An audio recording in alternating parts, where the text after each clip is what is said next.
Good afternoon.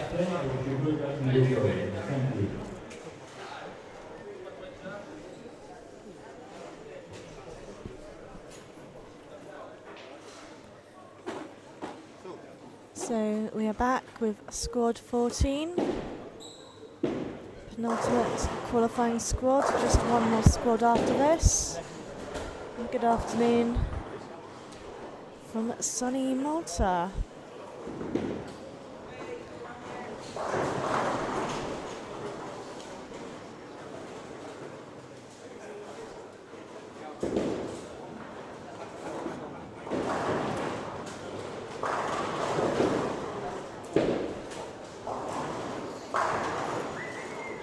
.30 squad just getting underway. Slightly late to start.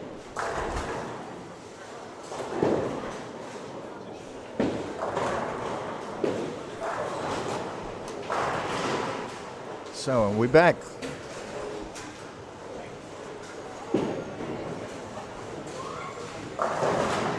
Squad 14. After this, one squad to go, and then it's gonna be Desperado. So any bowlers in Malta, or if you know anybody in Malta?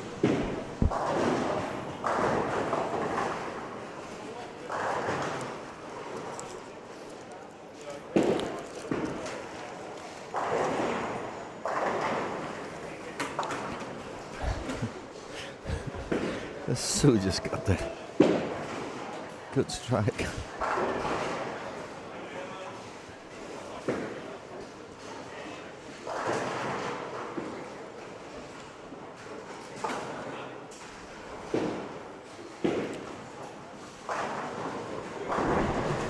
A little technical hitch with the microphone.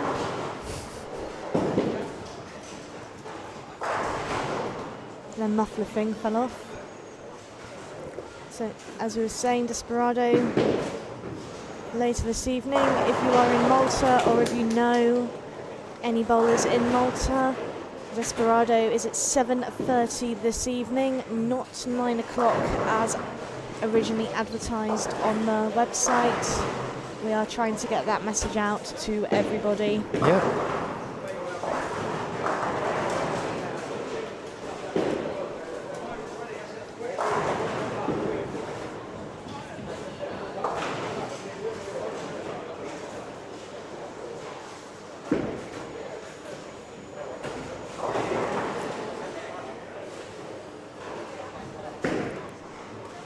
If you are watching, please share the link.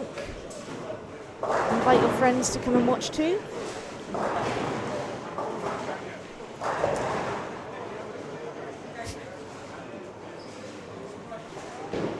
I'd like to see as many people as possible logging in.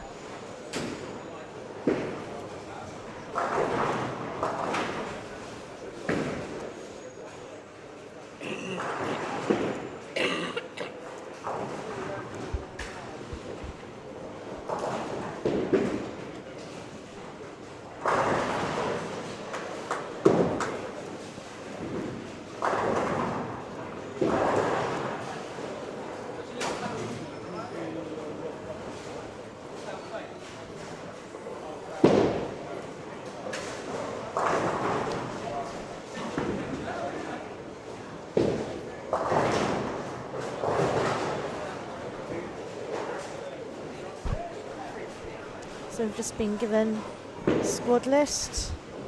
Looks like there's 27 bowlers in this squad.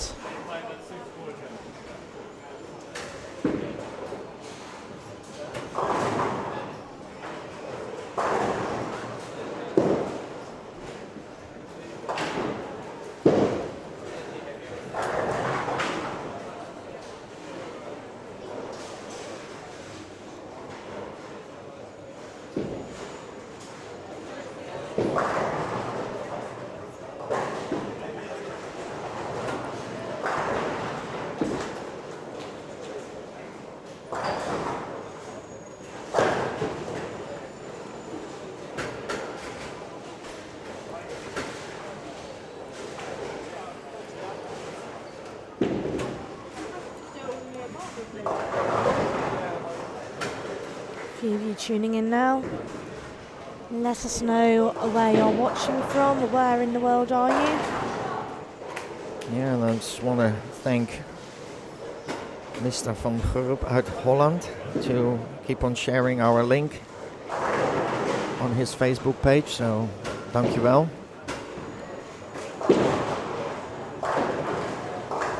So we have quite a full squad. Still looks like a couple of them with re-entry. I think only 1 or 2 players. I think they were doing their second series. I think I know. Yep. So I know Adam Michaels was one of them, and also the one from France. Where is he on? Is he on the list? Yeah. Julian Germain from France. He is on lane 18. Oh yes, so he's at the bottom. Yep. And then Also, nearly everyone else is on the re-entry. yeah, I think Matthew Margro, I think, is also doing his second set, the junior, one of my juniors. Lee Chatfield is also on his second set. And he started with a turkey. That's a better start than yesterday from Mr. Chatfield.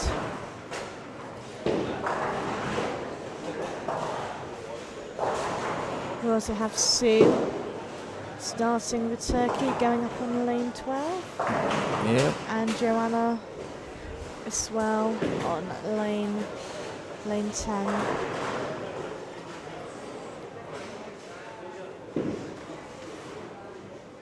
Yes, Oh, Sue. beautiful pocket ball from Susie.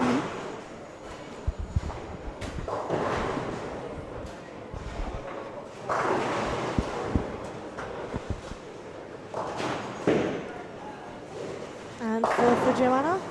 Yeah.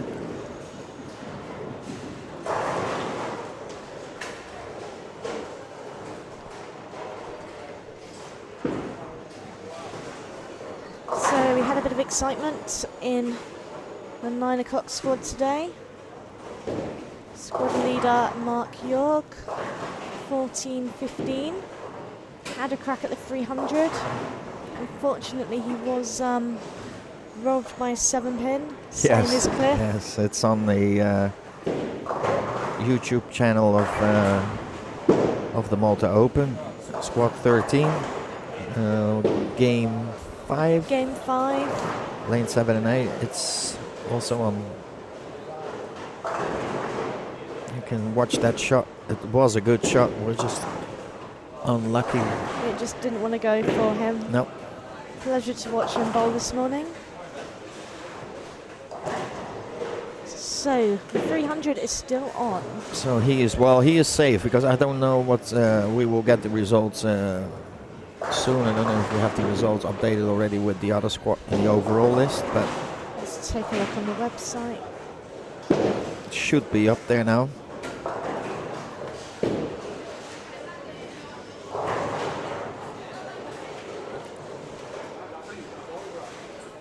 So here lane 11 goes for Mambo number 5 and Yes. got it. Looks like she's using the new high road.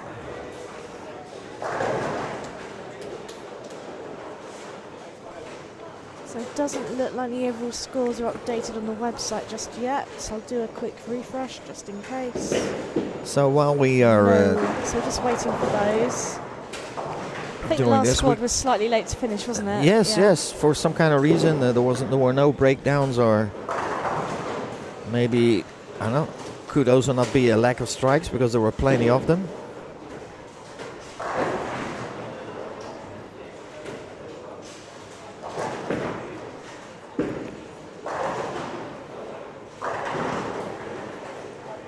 Right, let's see what Sue does on lane 12.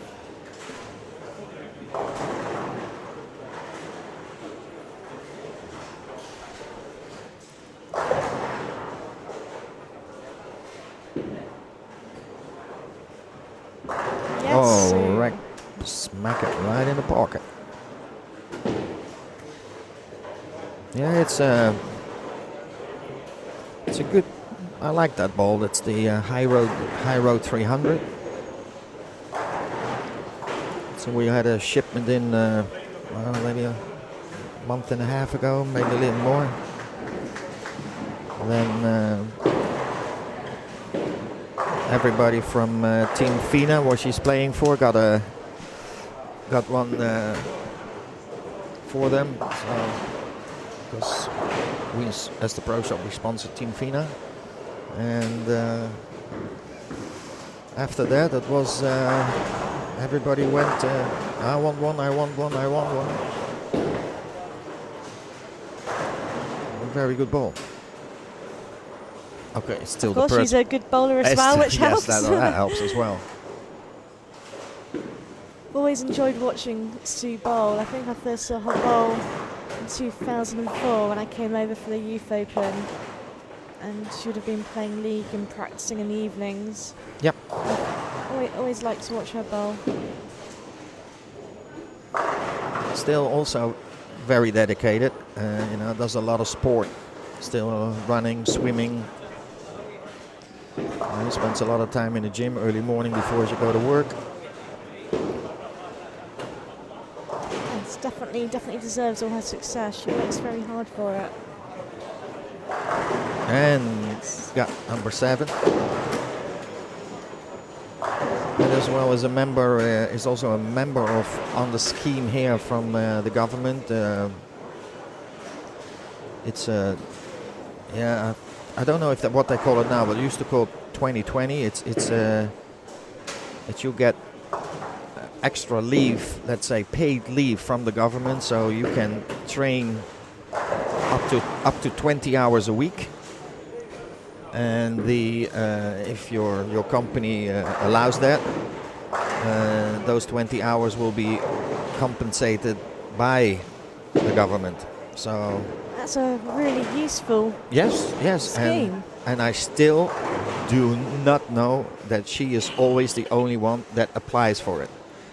It's open for everybody, and when you see that, see it here, you hear, yeah, but Sue wins here, that. But yeah, okay, So then also get up at 6 o'clock in the morning, go to the gym, come back home, You get out and then what go you to put work. in. Yes, so.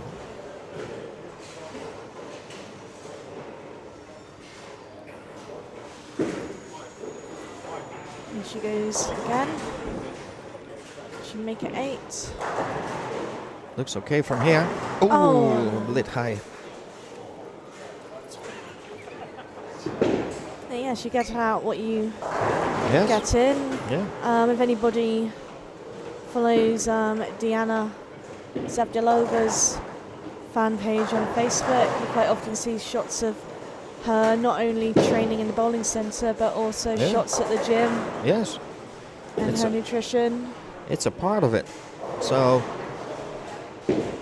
when we finish this off, I will let her. I'm going to give you one of our youngest bowlers here in Malta. Our only little two-handed bowlers. Big fan of Jason, so I'm going to pass him to you so you can interrogate him. We'll have a little chat. Hello, good afternoon. Good afternoon. What's your name? Caden. Caden, and you are Malta's only two-handed bowler, is that right? Yes. So how long have you been bowling? Since I was training, I've been training for 1 year. And what got you into bowling? How did you start? I started when I was a little kid, when my aunt gave me a set of plastic pins and I used to throw it when I was clawing. And then after that you started coming down here and having a go for real? Yes. So, I hear your favourite bowler is Jason Belmonte? Yes. Yeah, what do you love about Jason? He's two-handed. He's very impressive, isn't he? Yes. So, I don't know. Oh, look, we're on the camera. Give it a wave. Hi. Yeah, I I like watching Jason Belmonte Me too. bowl as well. He's very exciting. I got a new high score, 193. Good work. High five. Thanks. So what do you want? What are your ambitions in bowling? What do you want to do? I want to be the best two-handed in Malta. I think you can. I reckon you can do that. How often do you bowl? 3 games. And is that every week? 2, Wednesday and Saturday. Okay, so you bowl quite often. Yes. Oh, good afternoon, Dominic. Just joining us. I'm currently sitting here with Caden.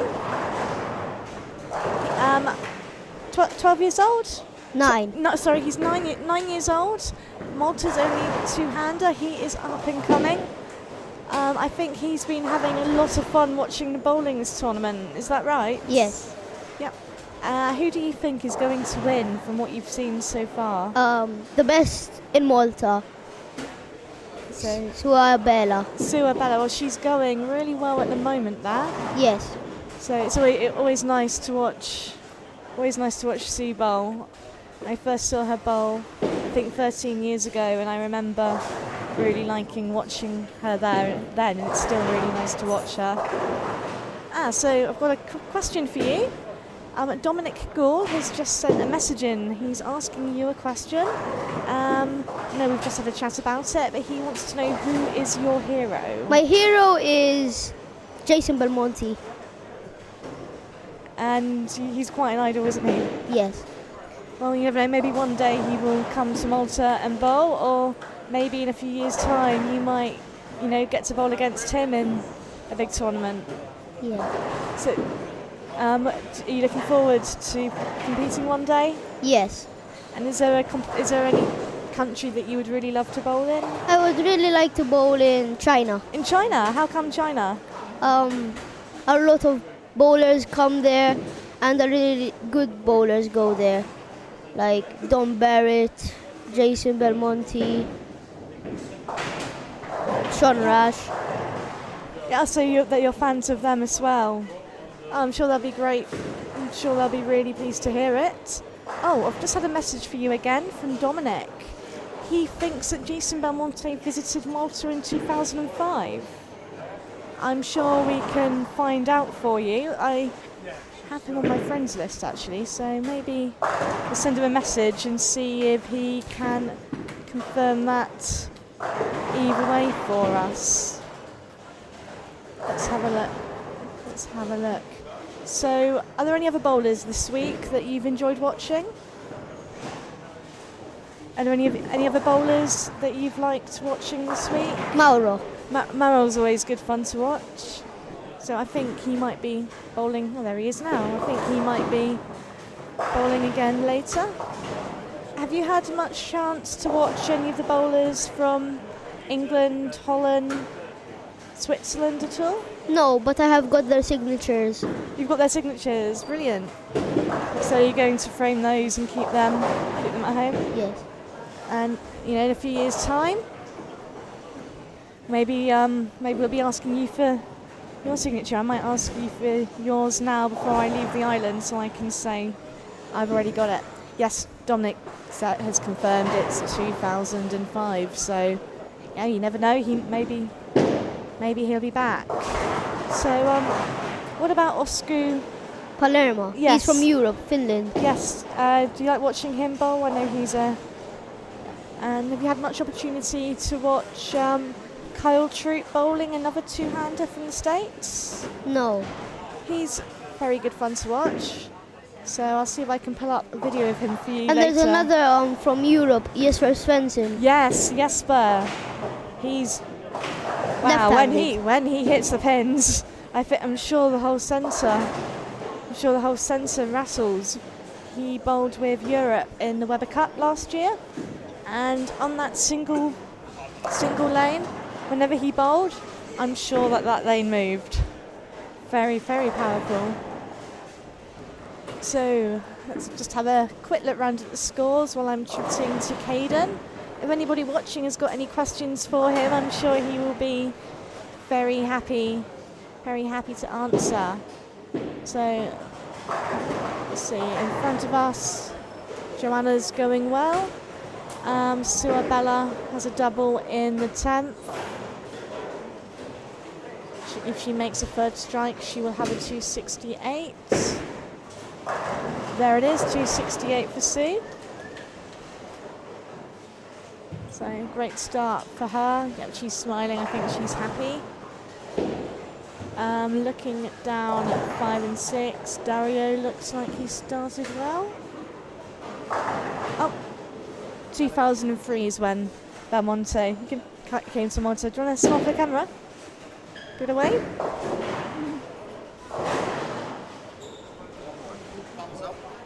Thumbs up. Oh, should we do a high five? High five.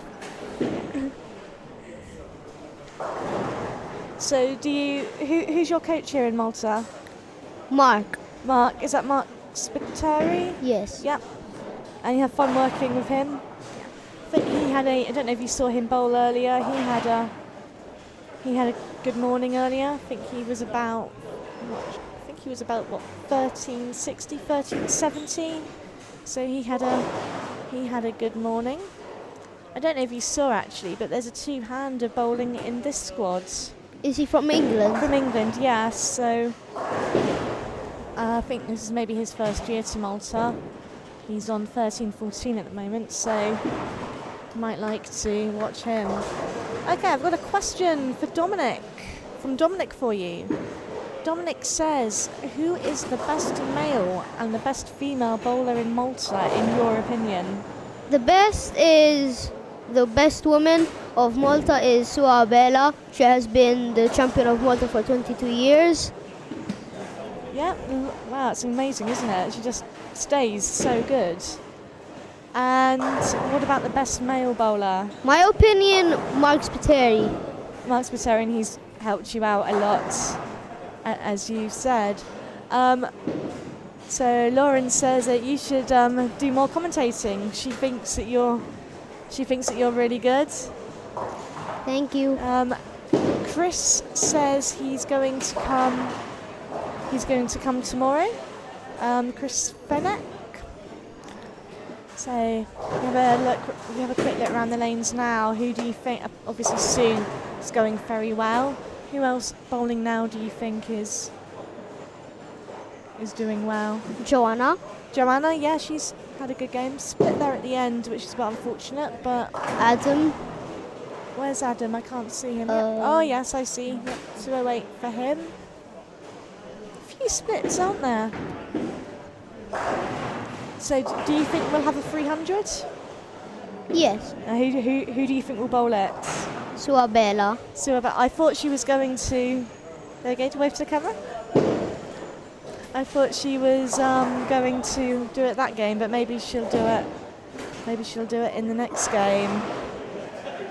Is Neil Webb in Malta this year? Hi, Peter. No, he's not here. I know a few people have been asking after him. So, Webby, if you're watching this, I think you're missed. Maybe you will come back next year. Another question for you, Caden. Keep them coming. David says, who is the best player in the Malta youth team? Mark and Liliana. Mark and Liliana, is that in the juniors? No. No, okay, so who's the best in the junior team? Probably Kurt. Kurt, I think he was bowling earlier, wasn't he? Kurt Attard. Yes. So I know he had 1 or 2 good games. I don't know if he's bowling again. Are there many junior bowlers in Malta at the moment? Yep. Yes. So it's good fun. And what do your friends think of bowling? Do they bowl, or do they think it's pretty cool? They think it's pretty easy, but when they try it with no gutter, with no bumpers, it's hard. I agree. So many people think it's easy until they try to do it properly, don't they? Yes. So do you think that you'll be able to get them to come and join? Yes. Yeah? Brilliant. We definitely need more juniors bowling, don't we? That's what we like to hear. We do. So I know you said that your goal is to be the best bowler in Malta. Have you got any? Is there anything else in bowling that you would like to do? Any competitions you'd like to do? Anybody you'd like to meet? I would like to do is have fun. Absolutely. If you're not having fun, What are you doing? what are you doing? Okay, everyone. I hope you heard that. That is probably, I think, the wisest statement that anybody has ever made in bowling. If you are not having fun, then what are you doing? From Caden. So, I think, Dominic, you're watching this. I think that's something that we need to get on a graphic quickly. I know you're handy at that sort of stuff, and get that up on Talk Tenpin and the Malta Open Championship page. I think that's something that we all need to remember. Because sometimes bowlers look quite sad, don't they? Yes. And obviously, when you're having fun, it's much better. So, you said your high game. You've just bowled a new high game of 193. Yes. How long ago was that? Last Saturday. Oh wow! So really recent then. So you're having a lot of fun at the moment. What bowling ball do you use? I use a Columbia 300. That's my hook ball. The Tiger's Eye and a ball T-zone that Liliana gave to me as my first ball. And what colour is the T-zone? I'm all about the bowling ball colours. Oh look, we're on the camera again.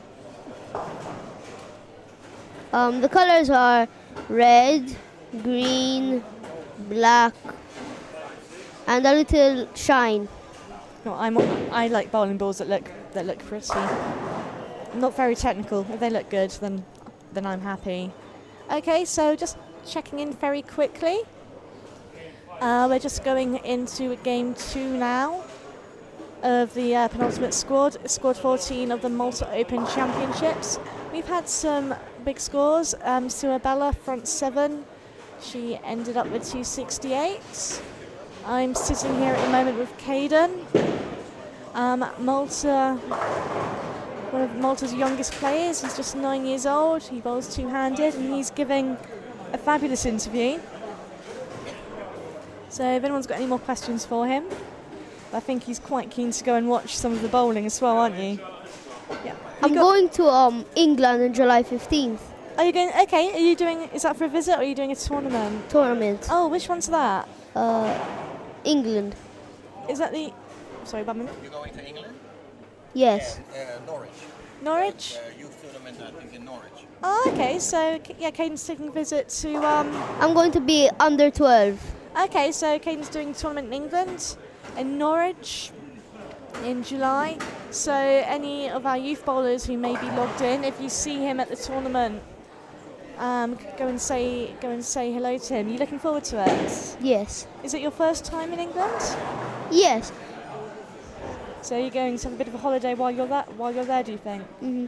So are you going to go and see anything afterwards? Visit London or anywhere? We're going to visit London's Eye. London Eye is absolutely fantastic. You get a brilliant view at the top, and in July it shouldn't rain either. Fingers crossed.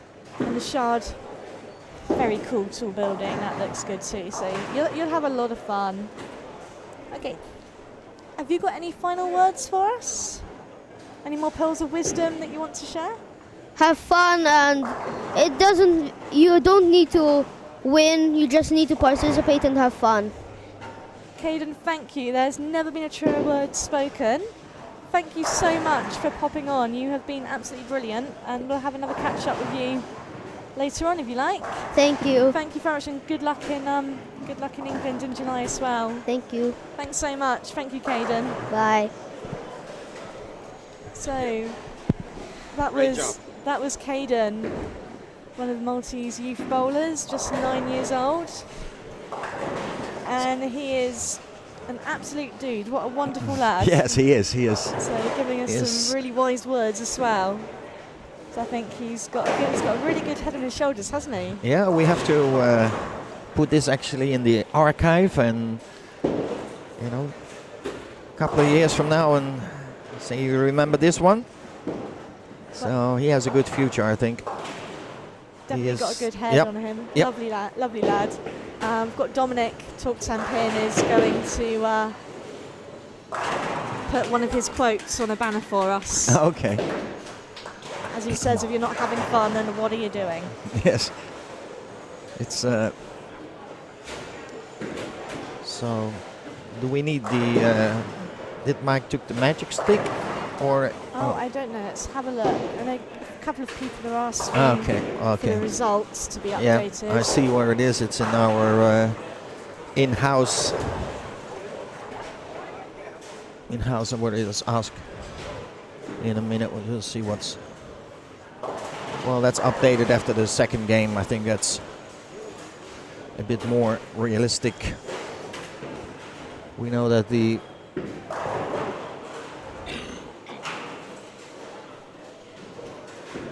let's see what's going on.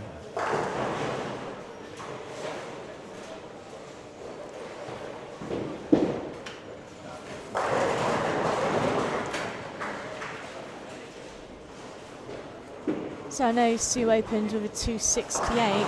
Didn't quite see what everyone else was doing. Okay, so Liam's opened with 235. The only two-hander in the tournament, I think. Yeah. This wasn't a little bit crowded in front of the camera.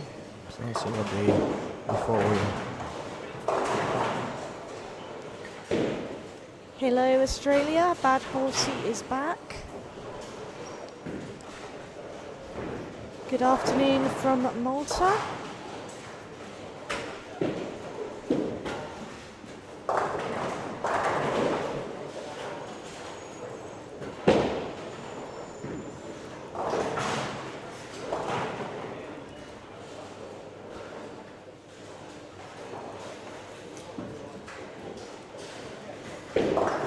It's just actually amazing what what happens here on lane 10.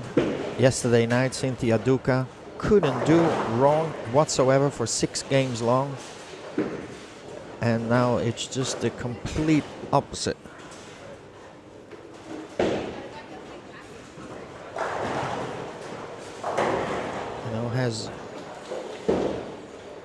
She spares this off. She comes on 215, including 16 handicap. So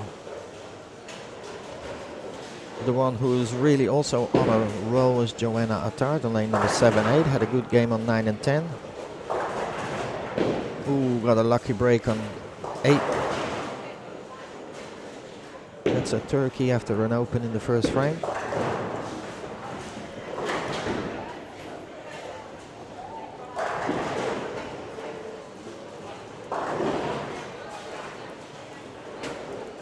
Sue with a bad break. Bit heavy.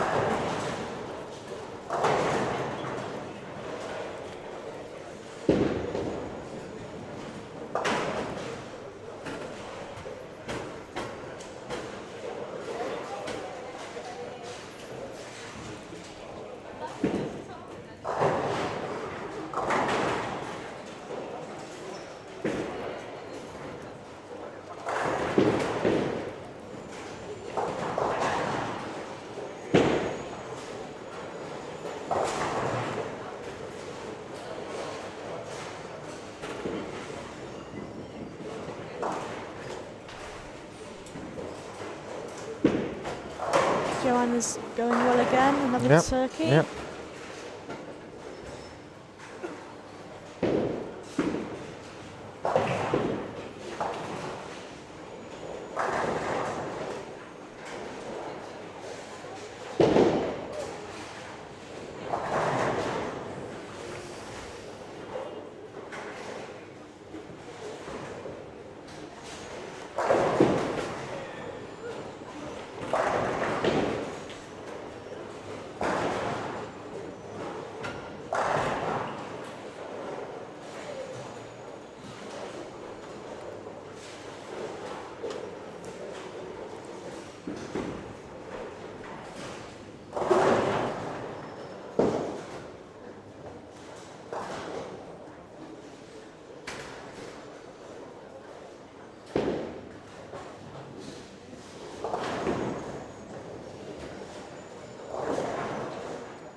Liam, after 2 tries, got it finally strike on the board.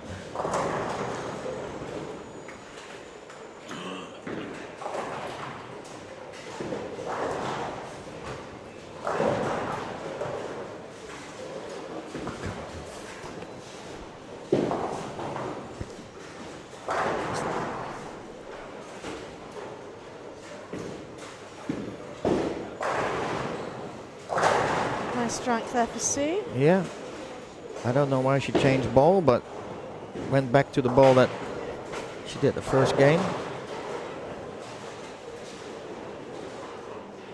So back to the high road. And probably now wants to shoot herself that she made a ball change before even bowling. Thank you, Dominic. To quote Caden, who came on the live streaming earlier, if you're not having fun, then what are you doing? 9-year-old youth bowler from Malta. He gave a great interview. Message here for you, Rick.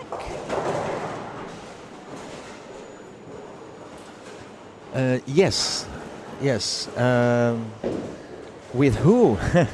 The question, if I'm going to the European Youth Championships in Aalborg, Denmark. Yes.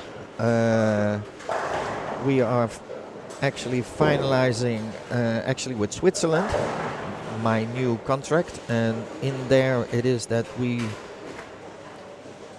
are planning to have Switzerland participating in Aalborg. About the kids, my kids here in Malta. Yeah, it's all about the funding.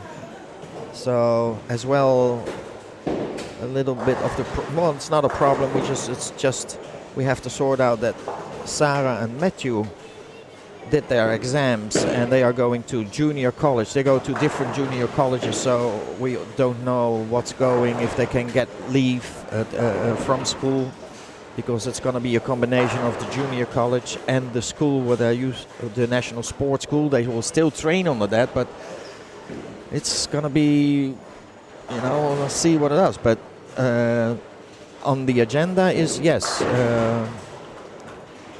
I got the concession from the Swiss Federation that we will continue with the youth program, and that it will be to work towards the European Youth Championship. So we will hopefully come there with a full boys and girls team. So yes, we will see you there then, or maybe sooner somewhere on one of the tournaments. So it was great fun in Finland. A tremendous experience for those kids to bowl there. That's with all the supporters, mums and dads and uncles, and we had grandma and grandpa with us from Malta. That was great fun. It sounds like a great trip. Everyone getting involved and supporting. Yes, yeah. Supporters wise and it was amazing. Yes, see, 3 in a row. Okay, just because she's mine, I will let her sing it again. So unfortunately, we will also see the back of the head of Cynthia, because right of Cynthia is her coach, Dennis. So we want to spend as much time together as possible.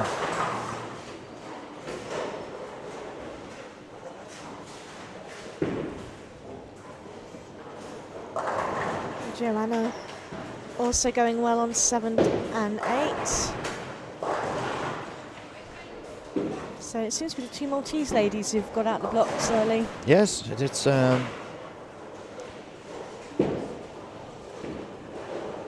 been in the past that it was always when Sue's older sister stopped bowling and was more focusing on the family life. We traveled a lot with Joanne and Sue. To my recollection, Joanna never won the national championships, but always finished in the top 3. This year, or the last couple of years, not.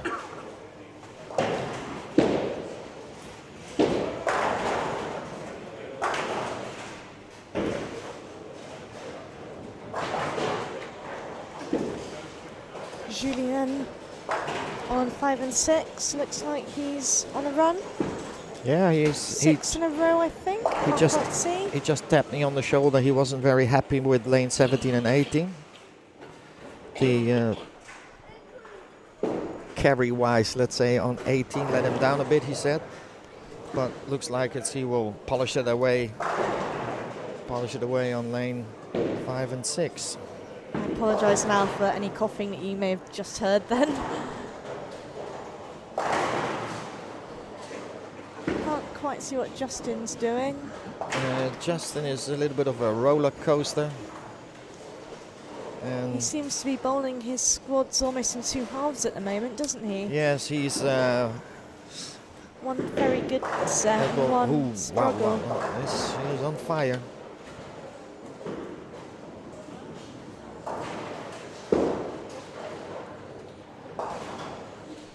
So where Justin is always starts very slow, and then it goes. You know, I think his second squad was second series was the other way around. Started very good. What was it, 7-17 or 7-11 over 3, and then went downhill. And Went then down the YouTube. Yeah, yeah. And then the one before that was a 550 and a 774. Yes, he started as well slow and finished very good. So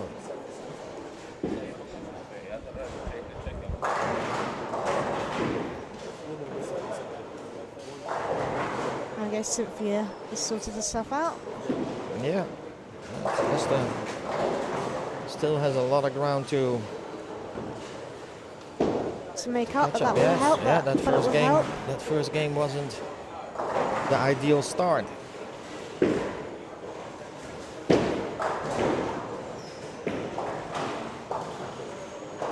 So we were talking earlier, if you were with us earlier, we left you thinking about sports promotion and promotion of bowling. And we got onto that because Lauren in Northern Ireland organised a charity tournament for her work colleagues to try and promote the sport, and has picked up a couple of new juniors as a result. So we were talking who is ultimately responsible for building the sport. So I'd like to hear your thoughts on that. Yeah, well, what are we doing here? We're running all summer long.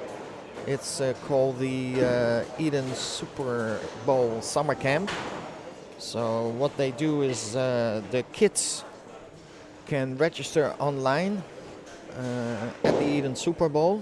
They will get every day in the email they will get a voucher they can print out with 2 free games. So they can bowl here all day, all summer long, every day 2 games for free. So as soon as this tournament is finished, and also the doubles, they will start with it. I think that's it. You just popped it up on the Eden Super Bowl website. It looks great. It's for ages 5 to 12. Yep. And it's been, this is going to be the 3rd summer. So they will spend the first part of their morning bowling, having coaching and taking part in mini tournaments. Yeah. So, you know, there are some volunteer coaches available all day long at this place. So to give them a little bit instructions here and there, and also inform the parents and also the kids about the MTBA, the Maltese Tenpin Bowling Association, and you know, also what they do is what Eden Super Bowl as well. It works both sides. That they also will have a very good database for sending out events and things, what's going on here, birthday parties and stuff like that. So it's been pretty successful. I have one bowler from I think it's from last year that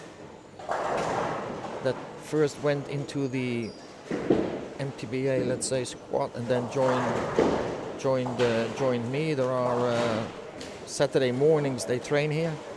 So we have a house full with kids. So our program is doing very, very well, but it has to always be, you know, together with the center. That camp sounds really good. What about, you obviously spend a lot of time in Switzerland, so what happened? In Switzerland, it's a completely different story. In Switzerland, there are a lot of other sports as well. You know, they have they're more on the winter sports, skiing. So you know, February, middle of January until the end of February is always out because they have holidays. So everybody goes skiing. Unfortunately, again, bowling didn't make it in the Olympics, so they have no help of the government, you know, in funding. So it all has to come from the members. So, and it's also in canton, you know, like regions. So they do their own programs, and we can ask actually if Beat comes. I don't know where. I think they went to the pool, but you know what they do in his bowling center. I've seen they invite all the schools to come on a Friday afternoon or a Saturday. They will take out the big barbecue, and they're gonna have 2 games of bowling followed by a barbecue. You have to do something to get those kids away from the PlayStation. Yes, and proper bowling is much better than Wii bowling. So, I know in terms of sports promotion in Northern Ireland, I don't know if she's still with us or not. I know Lauren and her brother Grant, who is now the new MOTBF president, they've been setting up a scheme, Evolve Bowling, to try and promote the sport and attract new people. And they've set that up very much as a promotional tool. So if she's still here, maybe she could tell us more about what they're doing.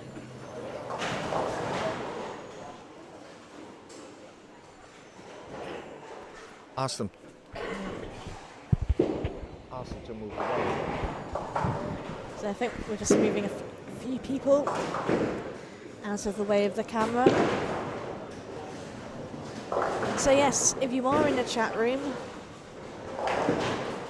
we'd love to know your thoughts on the promotion of bowling. What do you do in your country? What does your federation do that's good? Yeah, what do you, the bowler, do? You need the bowling, you need your local newspaper. You know, everybody has to be involved. You know, and actually it's a little bit easier now with the social media as well. So again, you know, so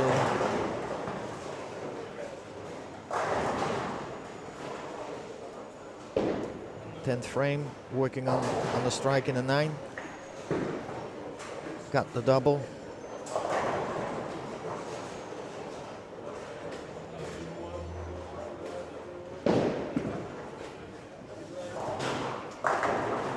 Yes, another one more. She looks like she's having fun there, actually. Yeah. I also smell a takeaway. It smells good.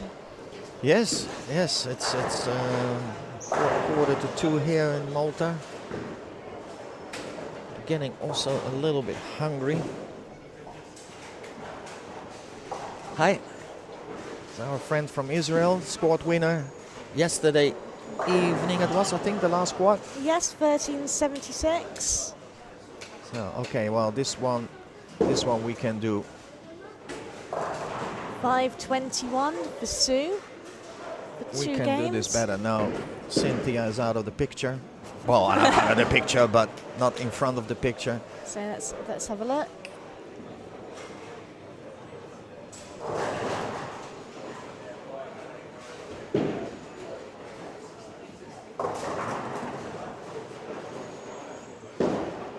Making it look easy. Yep.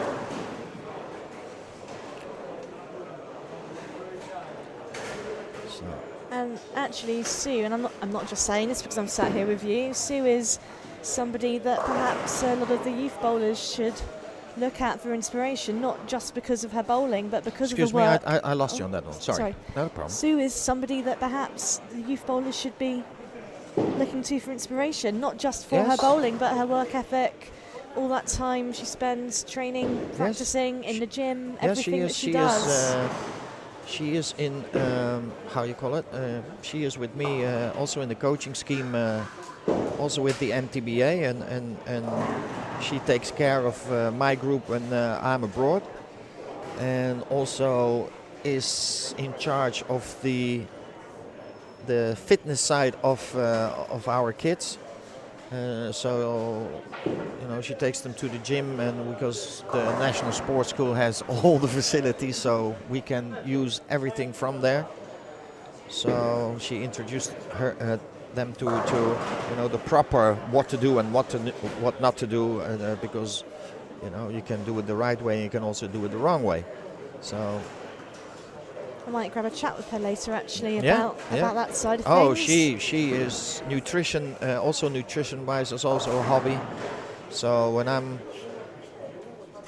relaxing on the couch, watching something, she will be behind the computer and reading up on this new product and this food and what this does and what's good and what's not. So sometimes a bit of a stress because oh, look at this, oh, let's do this, let's make this. And I am the cook, so. So Dominic Gould, shout out to Verity Crawley, 8th in the PWBA Lincoln Open overnight, and she was leading for her first block.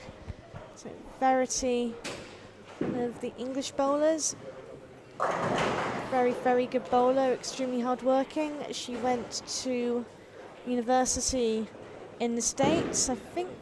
Yep. I think she went to Nebraska. I think she was one of the Huskers, but perhaps Dominic will correct me on that, as I'm not 100% sure. And stayed over there. Or was she Richardson, maybe? I have to have a look now, I'm not sure. No, I think she was with Weber University. Yes, I think you're right. I know there's 3 of them. I always confuse them, Huskers, Weber, and... Yeah. So, yes. But she stayed over there doing extremely well out in the States. Yes. Well, I don't know what's, you know, with the new regulations, visa and stuff like that, that it's, you know, if it's easier now to stay there.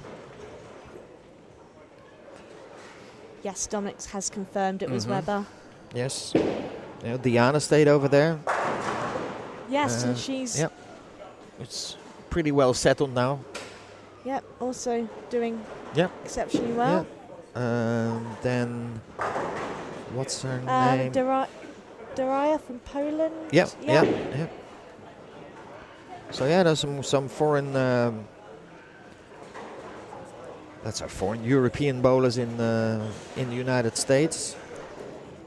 So Matchroom Sports, if you're watching this and ever decide on a female Weber Cup, there's some very good European girls there. Yeah, would be nice to have a female edition of the Weber Cup. Who would be your picks? Oof. Loaded question. Probably they will come from the States. You know, I like the program that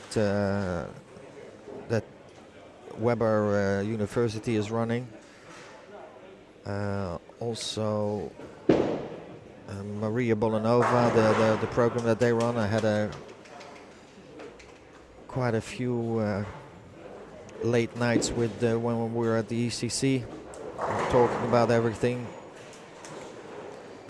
And trying to explain, because it's pretty it's actually not that because there are 2 different programs running at the same time there in the States. So you know, and of course you know, what she was talking about, Helen, was Daria, and don't forget our Dutch guy Ramon Hilverink, of course, was also at the Weber. Pretty very good, very bold, very good over there. won this year the team event, and I think is now back. I don't know actually the last message from him. I think he started a coaching in Holland, but I think the last message was that he was back on a plane to the States, but maybe that's for a holiday. But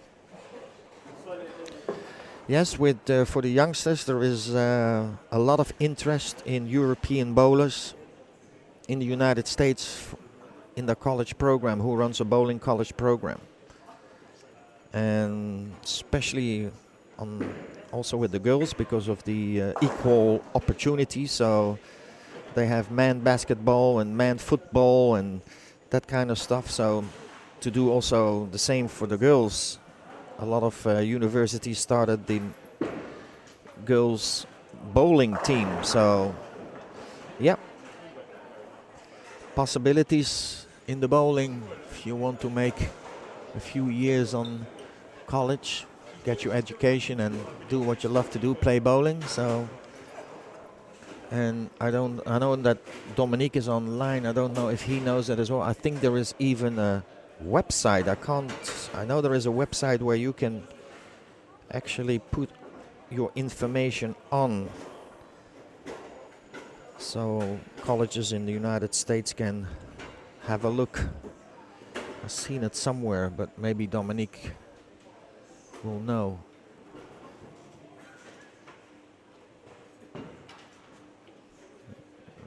Oh, he already posted his pick. So for Europe, he would pick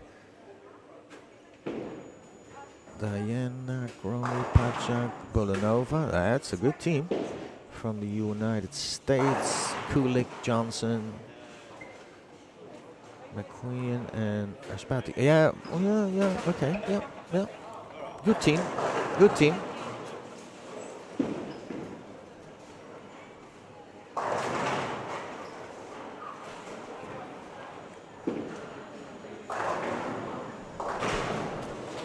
a good discussion going about a female Weber Cup then.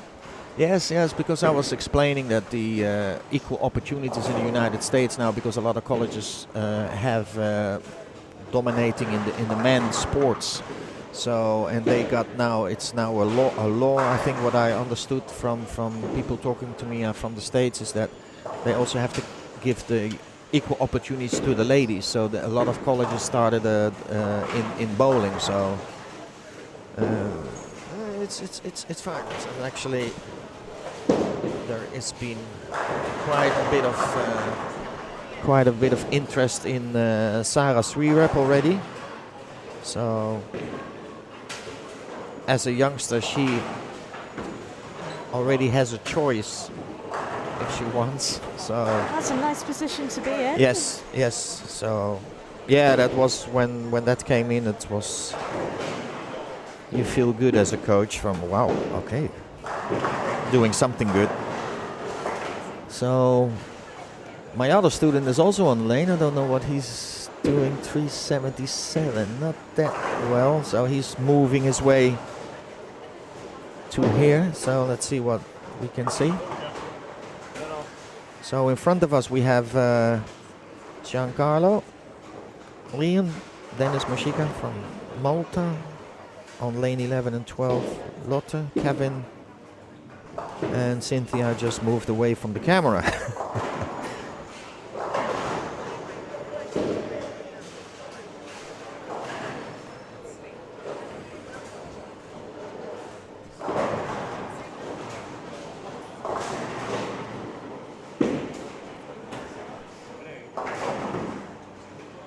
Yeah, why not?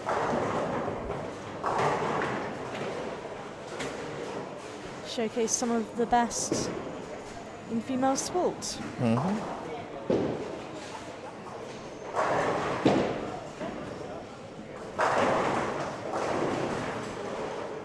So I'm hoping Mike is getting an update on scores for us so that we can show it to you.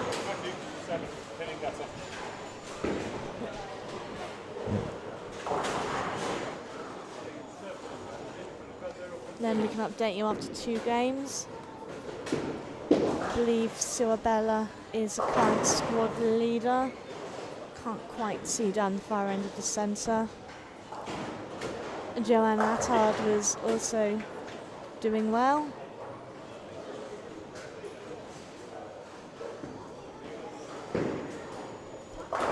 Good afternoon from Malta if you are just joining us. Squad 14, the Malta Open. We are currently 2 games in. Bowlers have started their 3rd game. The next squad is at 4 o'clock local time, not 5 o'clock as originally advertised on the website.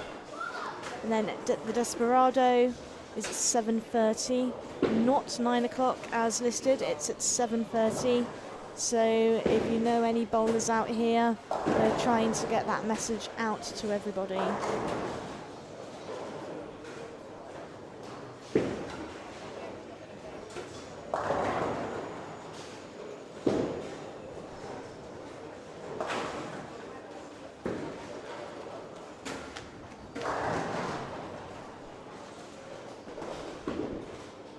We've got people from England and Australia watching, so let us know where you are in the world. Keep your comments coming. Mike, the tournament director, has just given us a USB, so Rick is going to get those scores up, scrolling on the screen for you.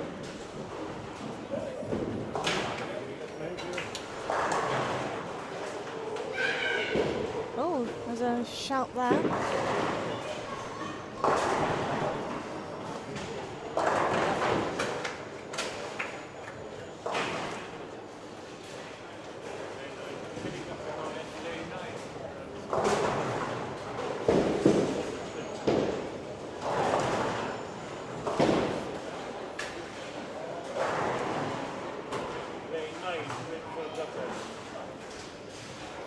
So here they are.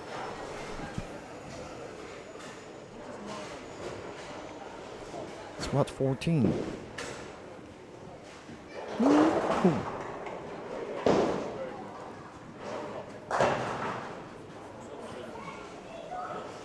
Good afternoon, Philip. Philip has joined us. All right. Philip Krupetta, or how he is being named now, Philip Plastic. Plastic Fantastic. Plastic Fantastic, yes. He made some real magic happen yesterday with his plastic ball. Yes. Fantastic to watch him. And nobody had the guts to say, hey, look at that. Why don't we try that out? Maybe that works. So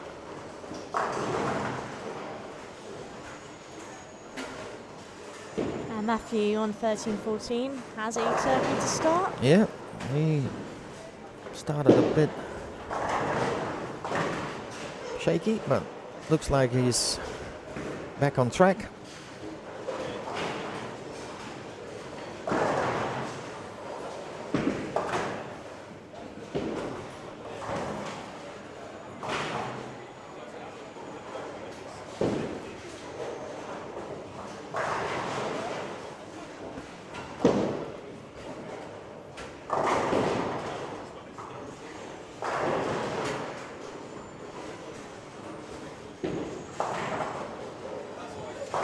I didn't see that. I didn't even have it on Facebook. For you, Rick.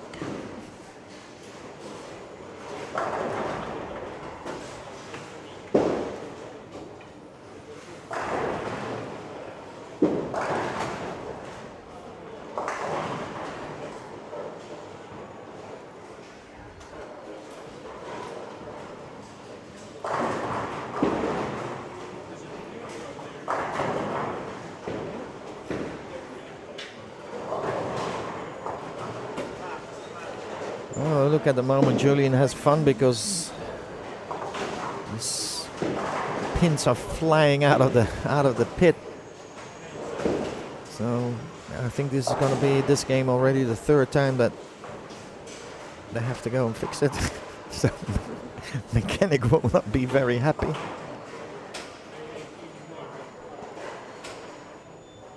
So unfortunately, yeah, 9 and 10 we didn't have. Well, maybe this Liam was double 9 spare. So let's see if we can get a good slow-mo.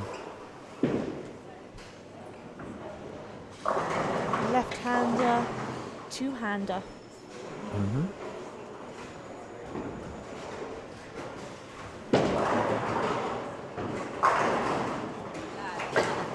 Yeah.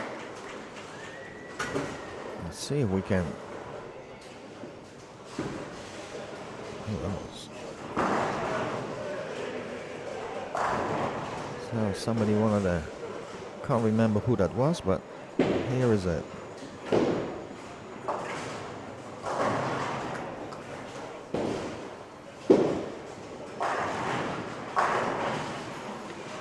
Got it all in the pit.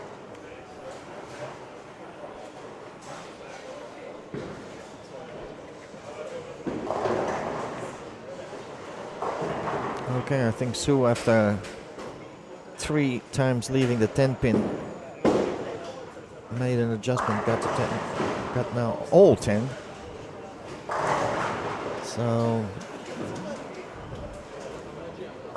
Elko is in the building. That is Elko, isn't it? oh, so I think he's coming for the Desperado.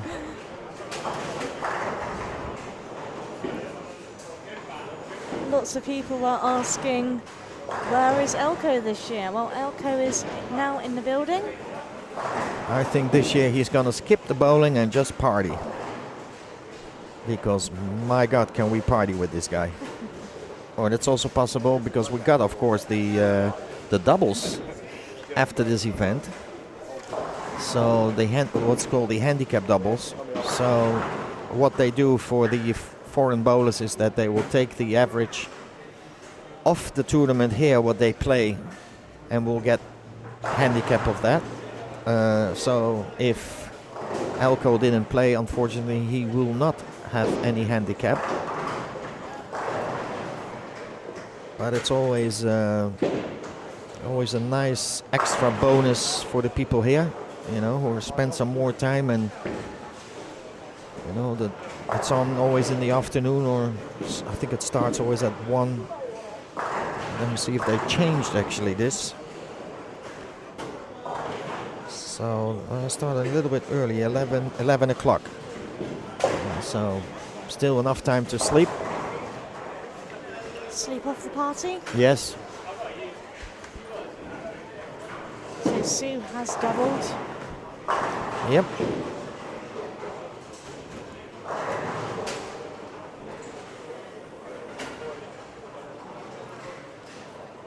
Yeah, looks like Julian there, and Julien on lane number 7 and 8.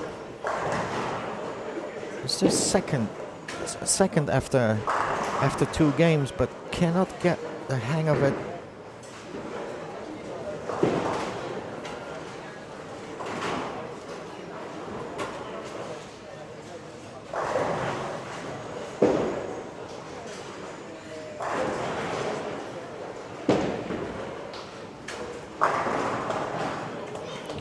Another. Let's see, because also nobody was obstructing the view of the slow motion camera, so we will just show another, because we don't have a lot of two-hander. So here is another one. Liam.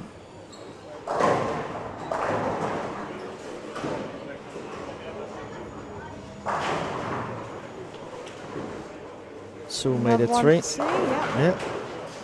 Right adjustment.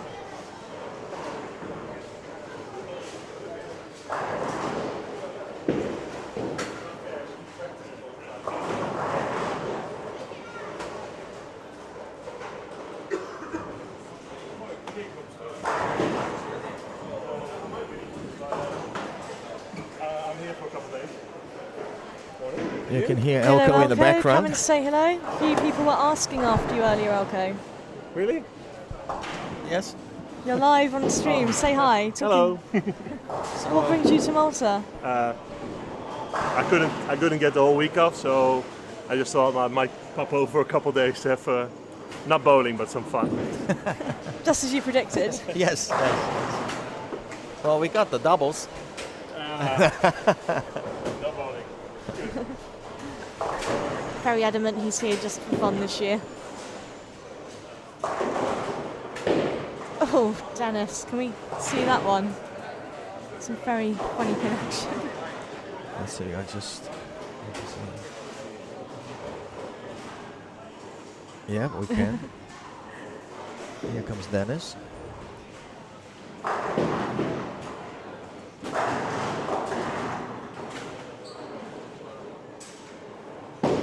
Oh, that was high. High, very high.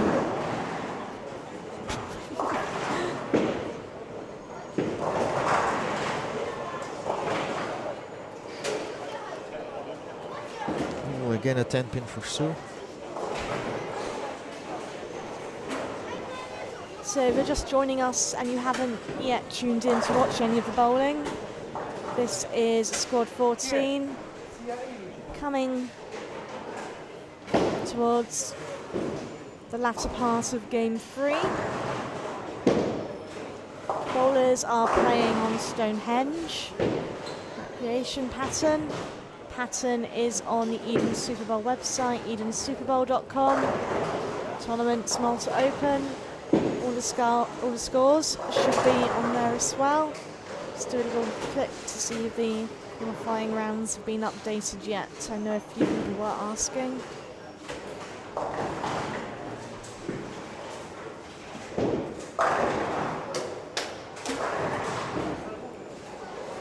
Well, Matthew was doing a solid game. Just a bit unlucky with 2 frames hitting the 9 instead of the strike, so he must be quite pleased. Had a little dip in his bowling earlier on, but you know, they had to study pretty hard here for the exam, so now it's all over. You can see that, you know, it's a bit rusty. Ooh, also the corner pins are still a problem. Dennis goes in his whole tournament is a bit for Dennis. Strike, strike, strike, split, strike, split, strike. He's not the only one though, is he? A few people have. Well, his problem is as well is with the speed, because he doesn't throw it very fast, so and he likes to throw it like a banana. So, you know, the banana goes a little bit too much, and you got that, you know, the big splits. Banana split. Yep. Don't mind having one, actually. I was just thinking that I could totally go for a banana split. So Dom has just sent through a list of all the Malta Open winners, dating back from 1992. So you can see as well there Melissa, the sister of Sue. Sue won in 98, in ladies section in 2002.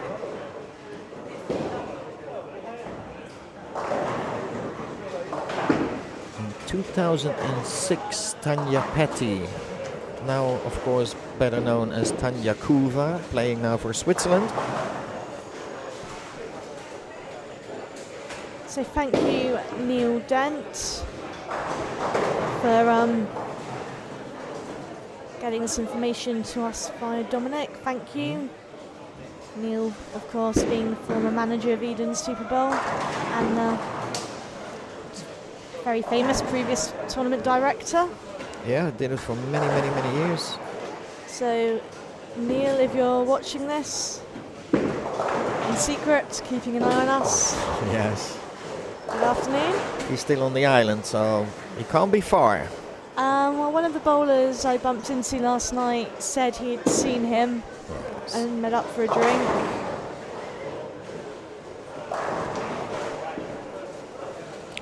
Mike Gatz, new tournament director, doing a great job. There is an interview with him on Talk Tenpin if you want to read it.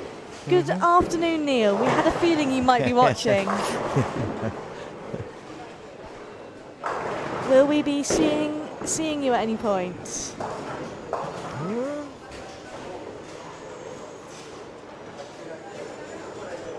Why not?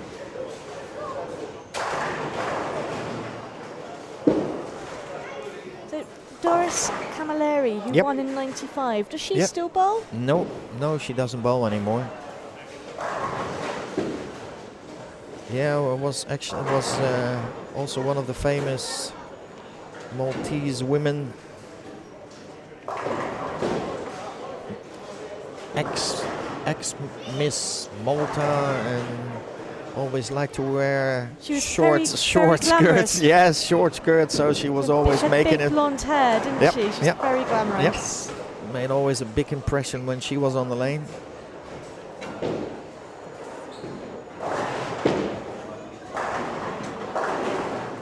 So having a look around at the scores. Susan another double. Liam here in front of us. If he spares this, he'll be on for a 250 something.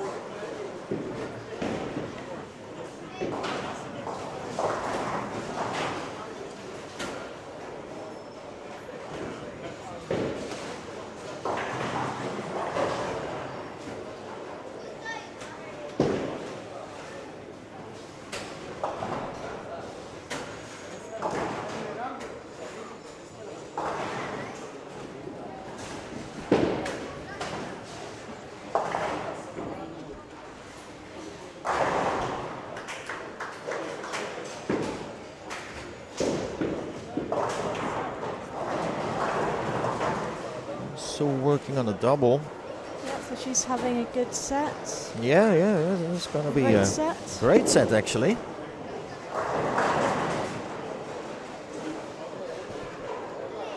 We don't know what Joanne. Yeah, I Wait. can't quite see if that's 653 or 633. Oh, okay, so she dropped below the 200 Think- then on this game. I think, yeah, that's 653.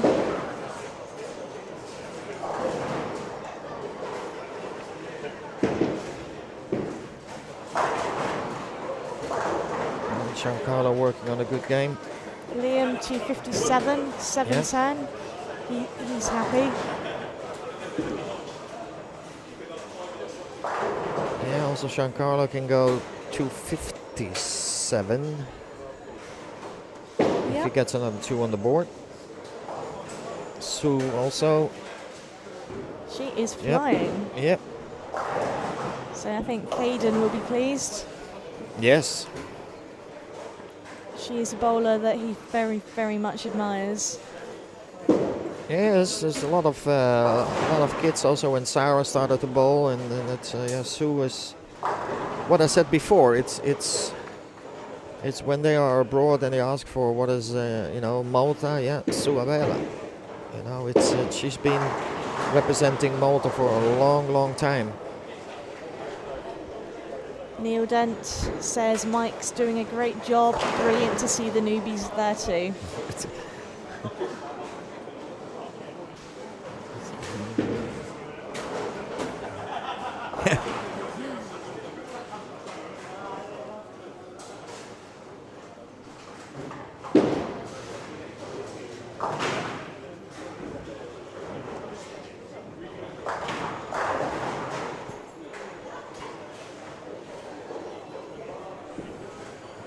So let's see if she can get another one on the board. Yeah, she does. So she will go with another strike to 776 over 3 games. Very, very nice. So she is on route to actually get the highest overall set Yeah. of series. So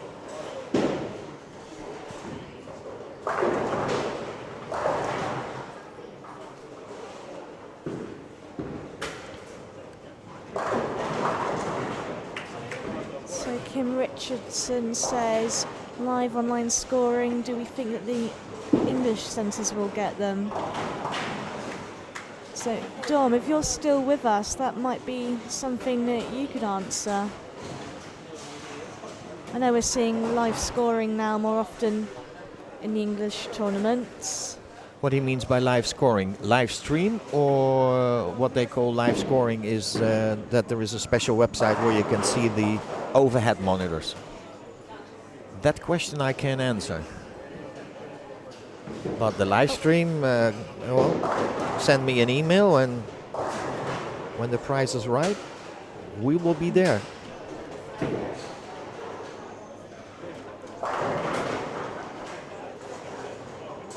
So I didn't see Sue's last shot there.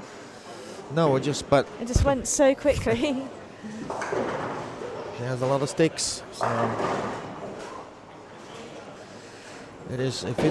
If it's the online scoring, it is a program that it's now available on the scoring system, and the center they can buy that from Cubica AMF, Brunswick, and Steltronic, and it's a software update, and that will automatically stream through their server to a designated website where they can see all the overhead monitors, what's going on. So you have to talk to your bowling center if they have a Cubica AMF or something. It is, and if it's a late or new center, yes, it is an upgrade, software upgrade for the automatic scoring the center can buy, and then you can watch the online scoring. So hope that will answer your question. Any more questions, whatever you want to ask us, Keep them coming? keep them coming, except we'll not give you my PIN code. No, not that one. No. Lotta's having a bit of a nightmare this squad. Yeah, I don't know what I say. This, well, Cynthia's coming loose again. Goes now back on par. 6-2. Yeah, started not a good, but with a good second game and a.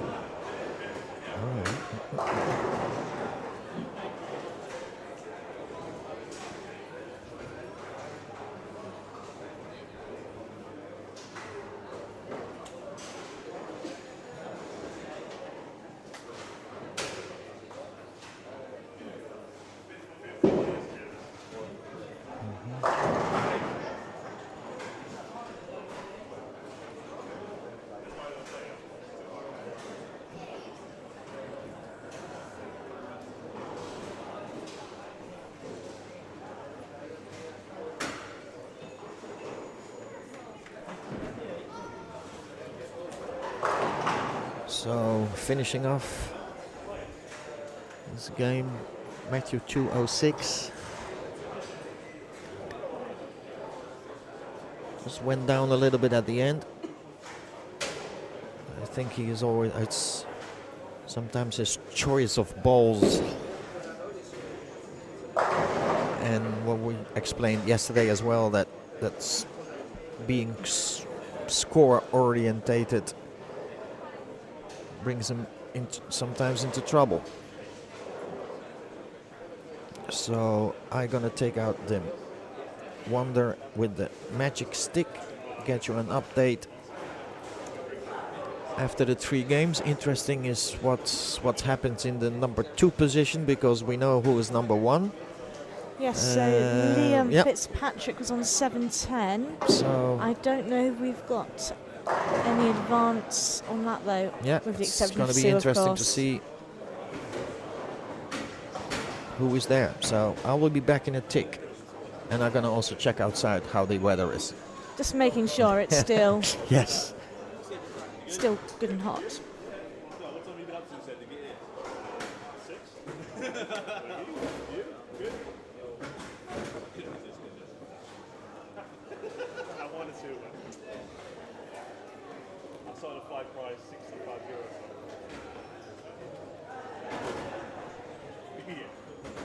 So bowlers just moving lanes for game 4.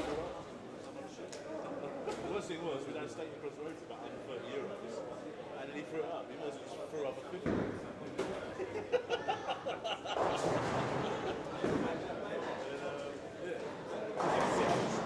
He sort of texted me because I'm like back in the room. And he goes, "Oh, not feeling well. I've got like bad shape in my tummy.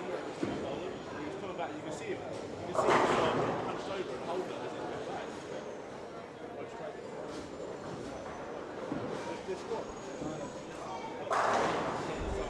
So, 9 and 10 now. We've got Lotte, Kevin and Julian. And then over on 11, 12, Matthew, who's one of Rick's students, he's just 15, Neil and Giancarlo. So a quick look round at scores I can see.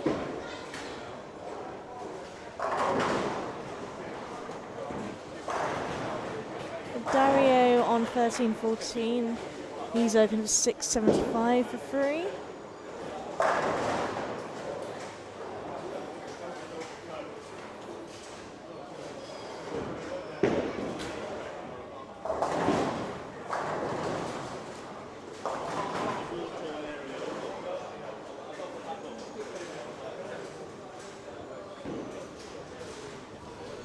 Got Sue and 5 and 6. Enjoy the Sunshine Dom. I know in the UK that's a big deal, especially up north. And I can say that because I've moved there now. Enjoy.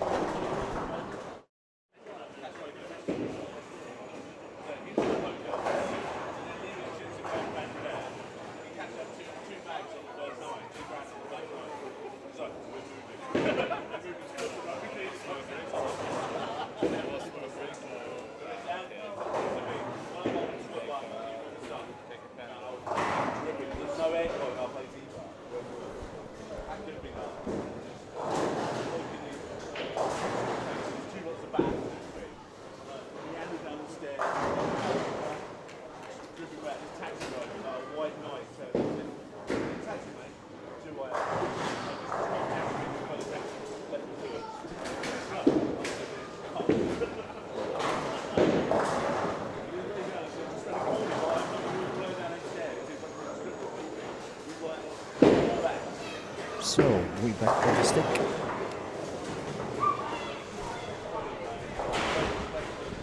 Hi Kim, I will see if I can nudge Mike along on the total qualifying scores. Failing that, I will just see if I can grab a printout.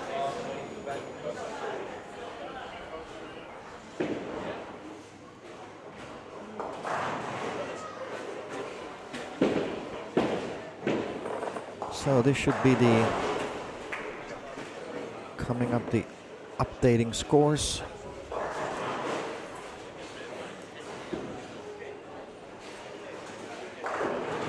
After 3 games, 776 for Sue. Liam went to second with 710. Daria Ankarani, the veteran from Switzerland, with 675.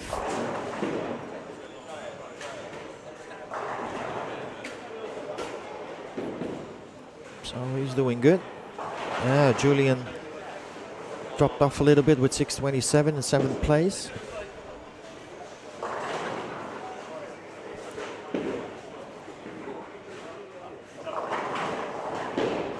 Ooh, nice.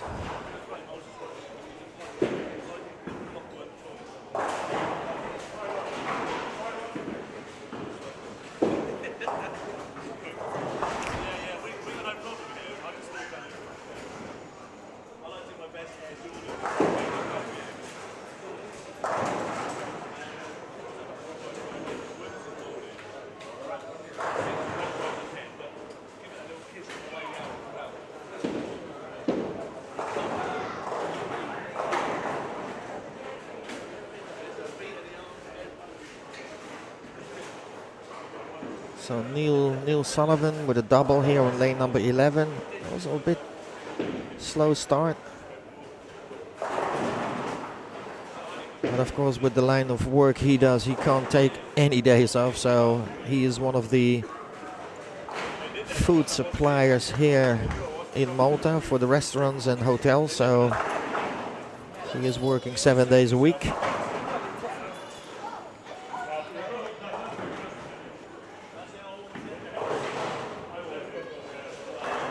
It's a family business, and his brother and dad are always not so very happy when he wins the national championship or qualify for the national team to go abroad. So he has to take some leave.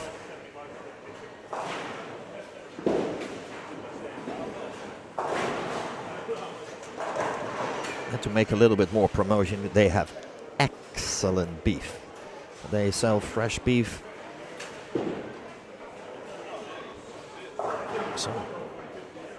Some good steak, so I'm helping him a bit with the technical side of the website and social media for them.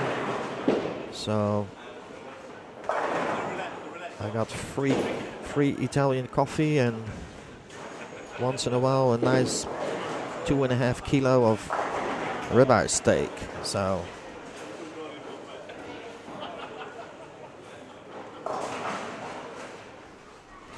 let's see, because Helen just stepped out. I think she's in the office getting the scores. So Kim, she's working on that.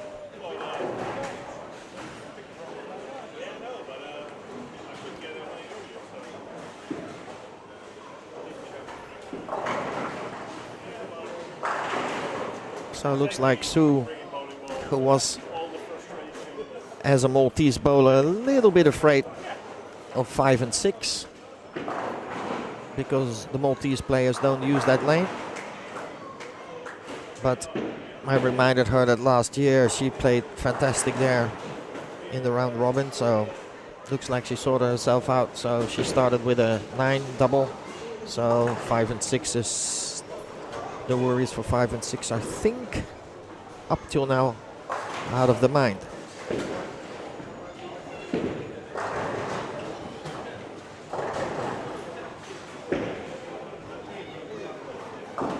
So Neil working on a 4-bagger, try to get back in the game. Also Julian dropped a little bit, but also works now on a trying to get on lane number 10 for 5 strikes. So it will be nice if we're gonna have the 300 here in front of us. Oh yes, good carry. So when we say, let me get that head that. Solid Neil.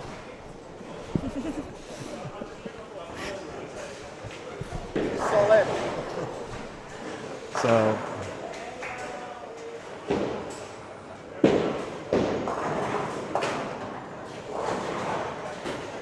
then we have Giancarlo here on lane 11-12. Doesn't have a piece of skin left, he told me, on his finger. Oh dear. So walking just through the camera is the non-bowling, one of our non-bowling family members, the daughter of Sue, Roxanne, comes to visit this place once a year.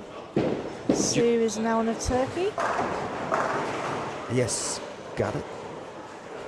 Let's see if we have that all on. I think he likes that one.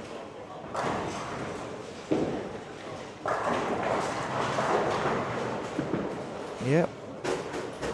Here it is in slow-mo. Let's hope we will be in time.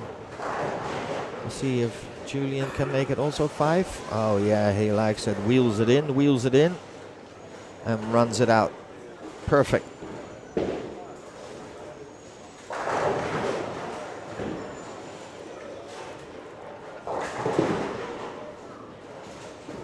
Yeah, Sue made it 4. So I just bumped into Caden, and I said to him, have you seen how Sue's bowling? Told him that she'd opened up with this monstrous set. Eyes went wide, very, very pleased. and then told me the little boy hanging on to him was really annoying him, which is quite funny. Oh, Matthew opened. I think he quite enjoyed his time on the. Oh, I think so. So I think he might be popping back later to say hello. 7 pin for Julia. Oh. So what's Neil got? Yes, and Neil made it makes it sit solid.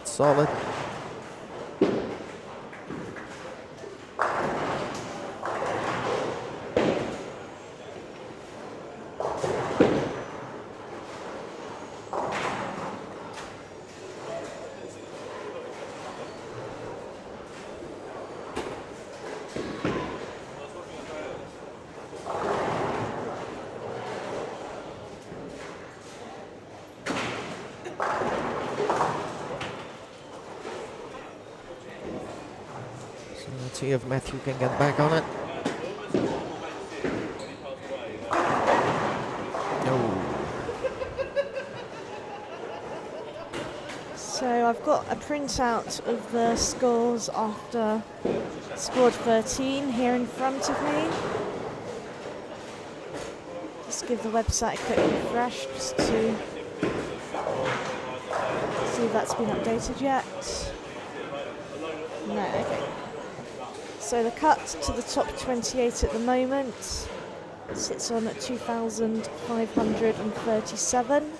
Sasha Vidal. Top 12, 2,622. There's Amanda Larkin. And the cut for number 6, which gets you a bye through to round 3. I think it is. It's round 3, isn't it? Yep. 2,694. Oh, Giancarlo from Belgium is not very happy. I think he just keeps on. And there it goes again. So, more skin patch. I told him just super glue it together. Oh, solid Neil. Makes it 7. Solid. Neil is still going.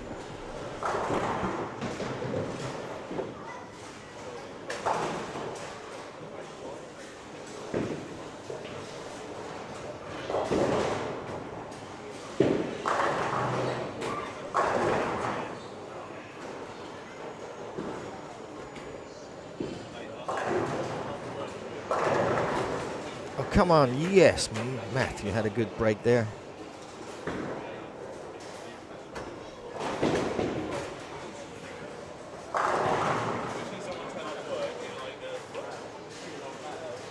Sue has her first open frame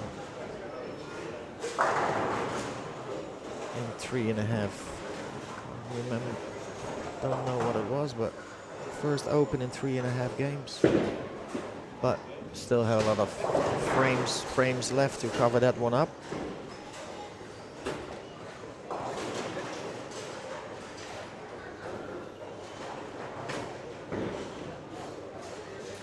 Super ball, yes, good roll.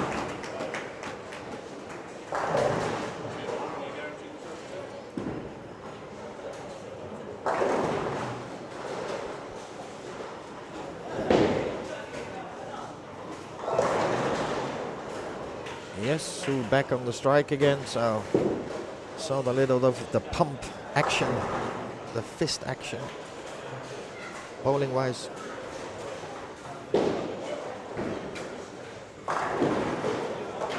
Yeah, Neil Sullivan is a very technical bowler and likes to have everything in order. With this ball I can use for this, and this ball this has so many, that service on it and this service on it. So it looks like, let's see if he can get it together for another 2 frames. So he's, I think, the last one here in this game who can make the first perfect score.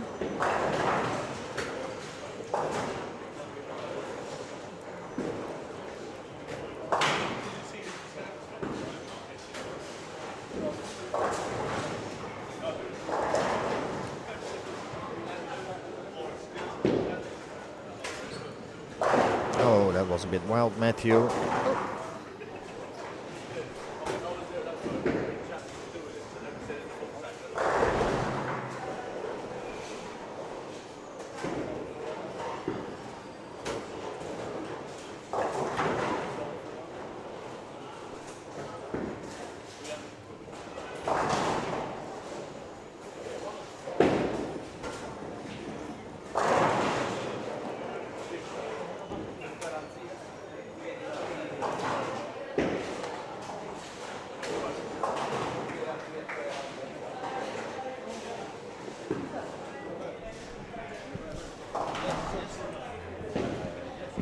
So Neil Sullivan setting up on lane 11. Oh, and another good strike of Sue. So she She's polished. covering up Yeah, that. she polished away that little open frame. So, okay, here comes Neil for strike number 9. Oh, came a little bit up. But he Oh, gets yes, it, got it. yeah. Yes. All right. Solid. So. We can actually just, I think, in the corner.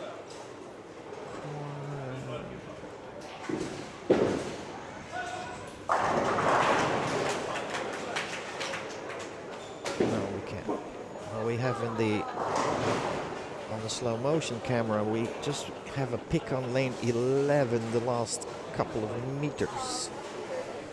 So, but unfortunately he's going to finish off on lane number 12, so, and that's out of our reach.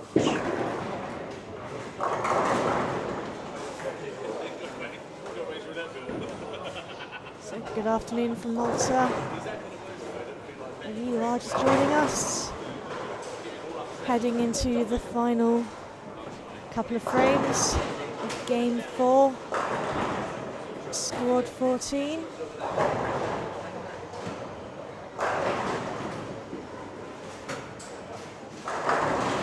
Oh, that sounded good there as well. Is it one or? Yep. So Sue Turkey. So yeah, so looks like it that she also after game 4 is still heading the first position. Just taking a look over at lanes 11 and 12 now.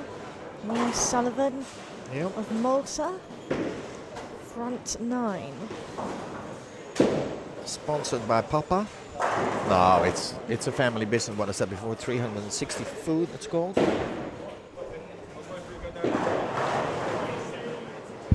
So Here we go.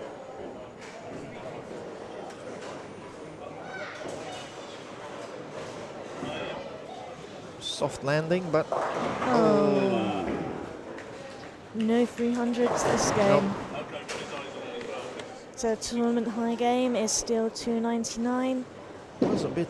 Cliff drew Quick. yesterday. Was a And bit. Mark Sorry? York, and Mark York today. Yeah, was a bit quick on the on his pre-shot routine. I don't know if he thought from okay, I will just before nerves comes in, I'll get it over with, but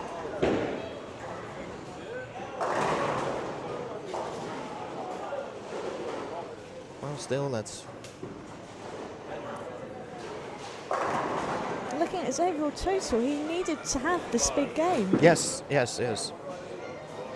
he's also one of the. I think he's the only bowler in my group that doesn't use a spare or plastic. I was about to say, or is Yes. it a plastic? No, he doesn't have plastic. He has plastic, but that's the American Express or something, but bowling balls, no.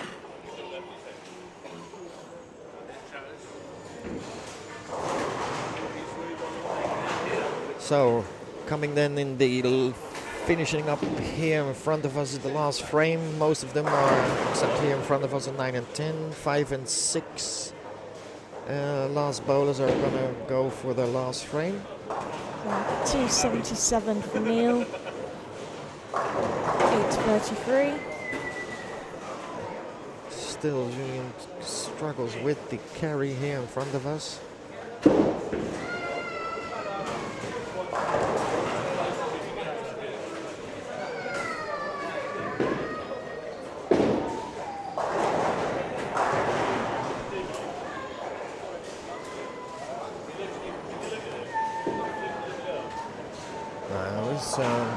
Mediterranean kids, if they don't get their way here, they just scream as loud as they can.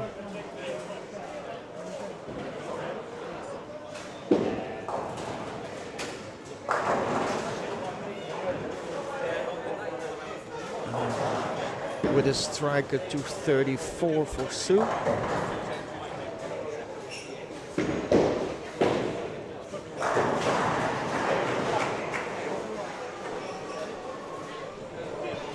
Have a little word with Matthew.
So, looking around, I believe Sue is still the squad leader, clearing well over 1,000 for her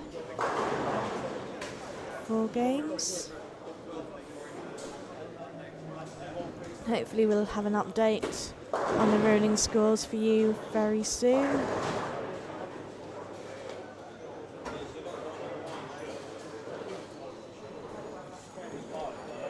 Just waiting for the bowlers here in front to finish, and then we'll be into game 5.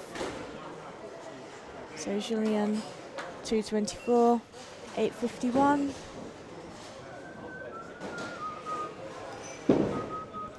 Liam, the only two-hander in the tournament on 7 and 8, 217 for a 927 for his 4 games.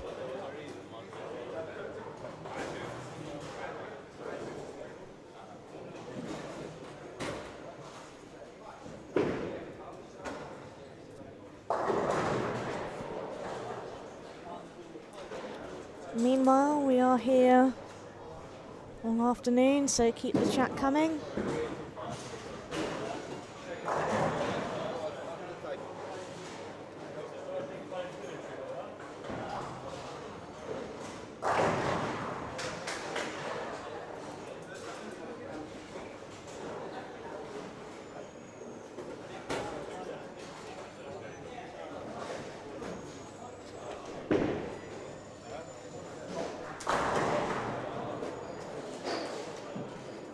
Waiting for the start of game 5.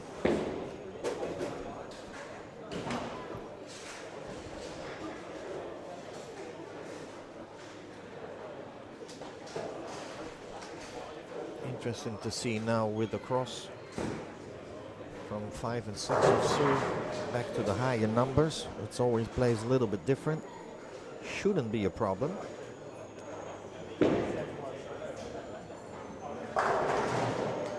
She used to play over there in the league, but the scores so far coming from that end are par or below. So interesting to watch or to keep an eye on. So looks like that now everybody's finished. Now the front as well, everything. Yep. Looks like everybody's ready to go. So when now everybody stopped moving and running in front of our table, it will be even better. We need to put that electric fence up. Yes. Here comes Vicky. Look, just got a. Well, you don't see that was on a camera that's not on. So, or not streaming, let's say, for the viewers. So.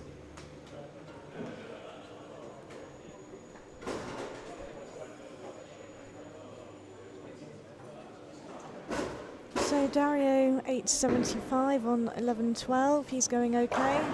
Yes, he was doing very well. Adam Michaels on 13-14 has a 900.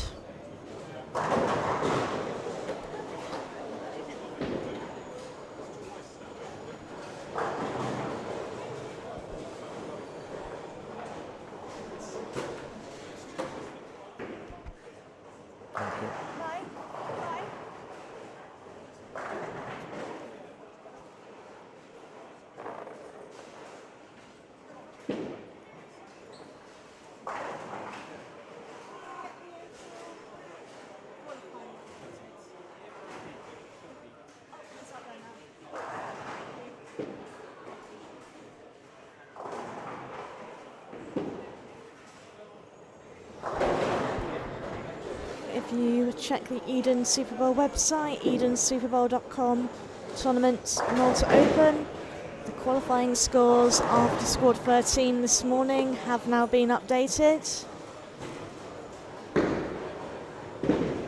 So after 4 games, 2018 of Sue, Liam second, 927. Then Adams, yeah, good score. Dario, our senior from Switzerland, 875.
Julian started with a double.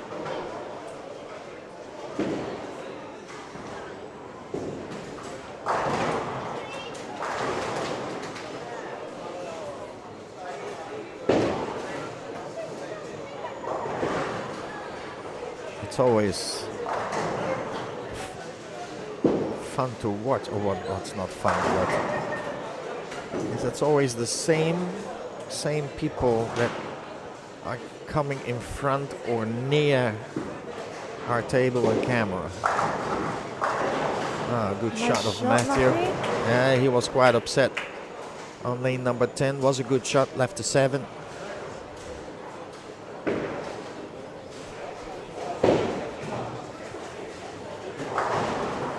So the other Giancarlo, the Maltese / Italian Giancarlo here on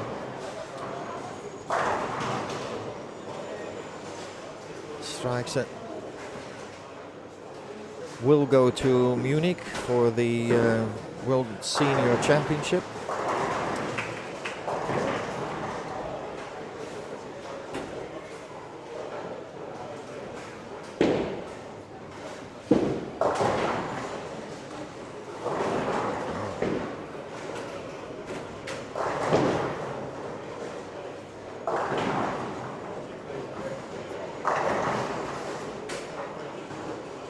Oh, didn't get it.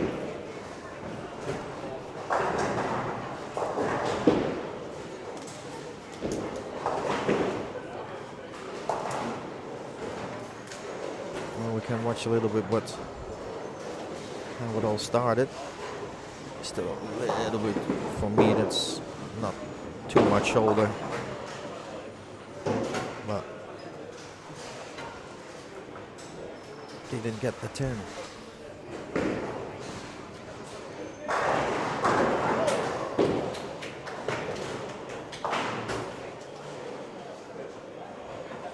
So it looks like Double there for Gary on 11 and 12. He needs a couple of big games. Doesn't look very happy at the moment. yeah.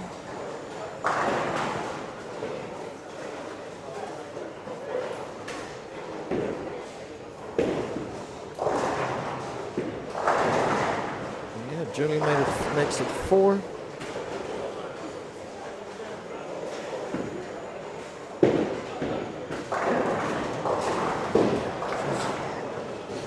Looks like Neil tries to keep it as simple as possible and not throw the big wheels.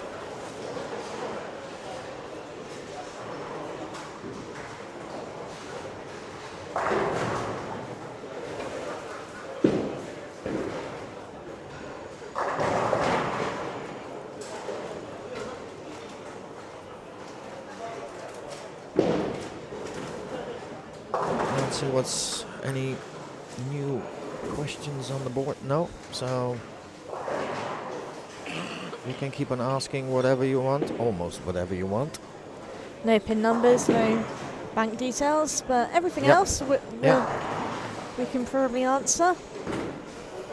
If you were on earlier, you may have overheard an interview with 9-year-old Caden. He's sat down watching some bowling at the moment near my feet. Mark Jacobs, hey there, is Giancarlo playing? Good afternoon, Mark. Hope you are enjoying some sunshine and some pool time. Yes, Giancarlo is on the lane together with the other Giancarlo, but I think he means Giancarlo. Yes. Yes, he's just started on his second bottle of skin protector. He almost finished, and there is not one bowling finger without patches and all kinds of stuff. So, and he told me just before and just with the start of this game that never had that problem. It just happened here. So could be the water in the beer. Maybe it's different. Otherwise, I don't have a clue. Oh, pulled it. No, this is not Matthew Margro.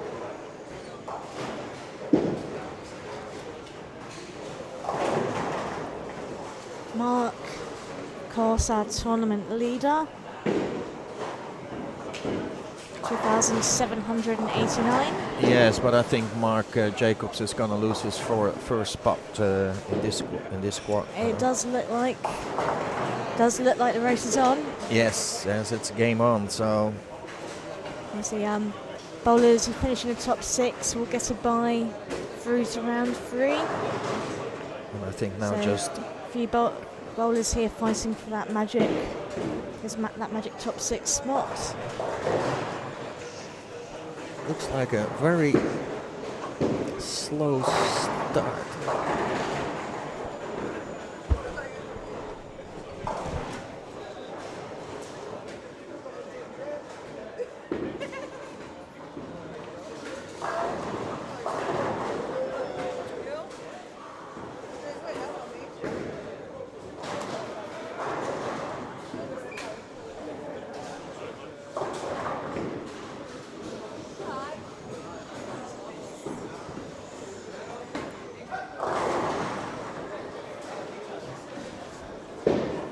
So Mark, I don't know if Mariska was planning on playing the Desperado, but if she was planning on playing the Desperado, it is at 7:30 tonight, 7:30, not 9 o'clock as advertised, it's 7:30. So if you see any of the other bowlers, please let them know. We have also put the message out on social media.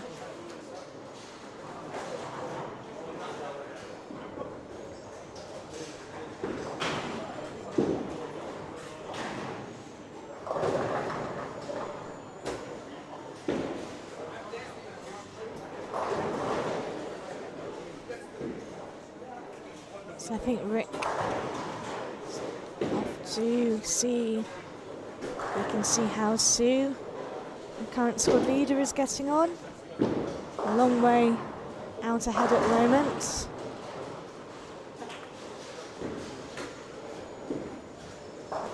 Julien is getting ready to go on lane 12. He's working with front 6. Frenchman.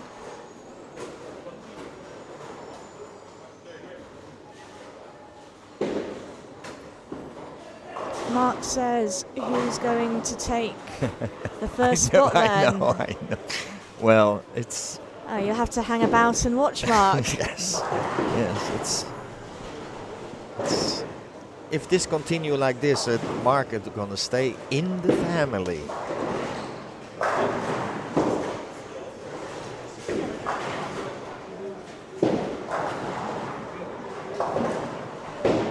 So, well, he doesn't have to make the Desperado, that's for sure. But Nope. we're just going to He watch it. he was good fun to watch bowl. Oh yeah, it's always when he gets it going.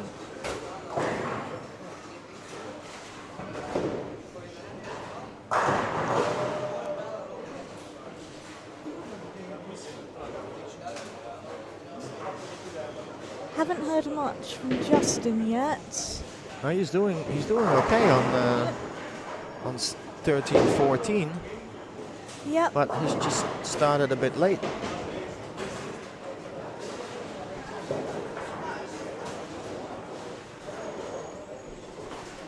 So we're just gonna have a look what Sue is doing.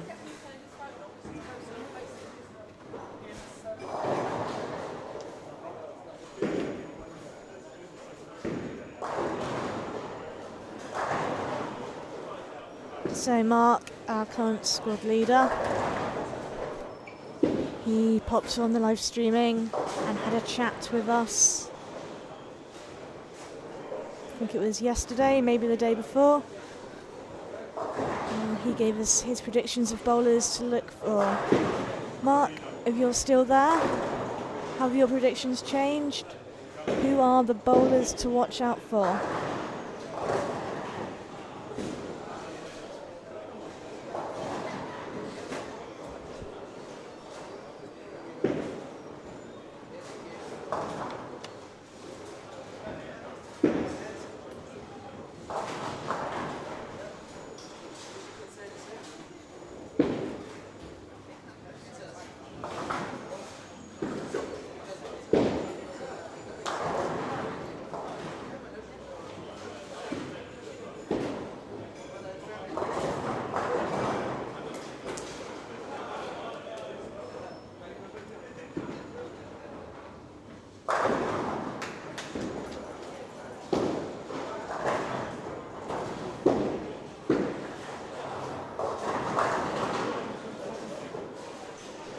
Double there for Gary.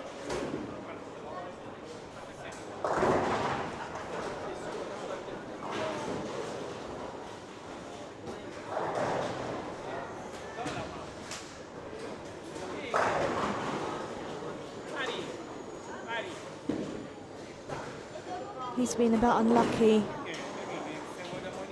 in a couple of his squads. One squad he lost a contact lens, unfortunately, and then yesterday caught a very, very slidey part of the approach and took a bit of a tumble. So hopefully he will close out this game. So I'm directing Mike Gatt, just attempting to recreate his famous Superman moment by tripping over a chair. It's all okay.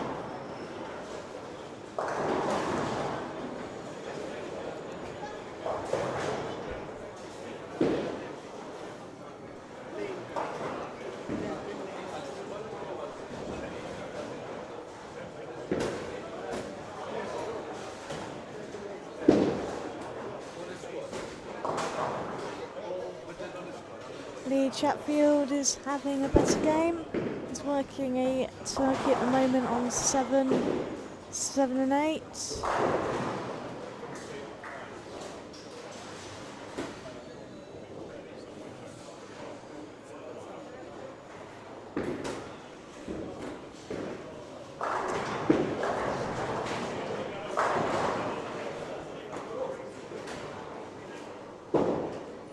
Another strike for Gary.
So coming to the end of game 5.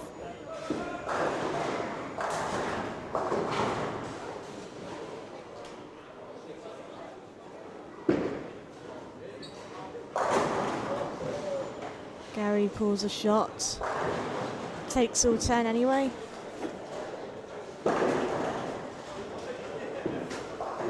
Four in a row.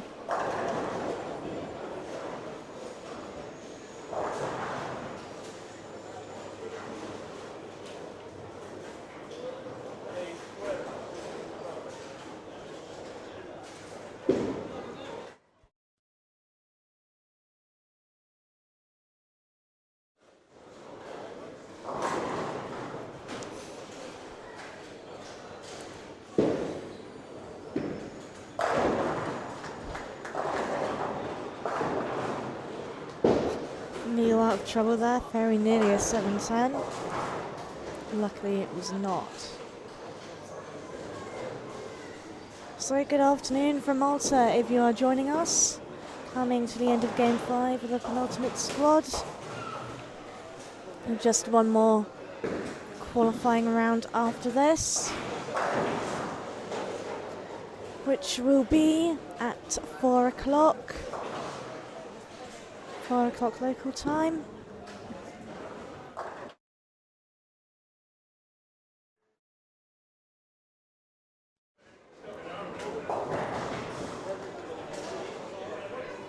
And then the Desperado will be at 7:30 this evening. 28 bowlers qualify from the 12 games. top 4 turbo. And the top 4 from the Desperado later. So Mark says that he thinks that the higher rev bowlers that can throw the ball around the 3rd, 4th arrow are the ones to look out for. So he says to look out for Lee Cocker, Barry Foley, Julian, and of course Mark.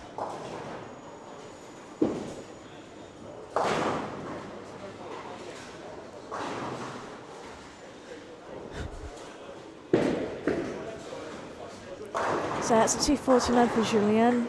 He's on 1100. For 5, a 220 average. Gary, 239, 1038.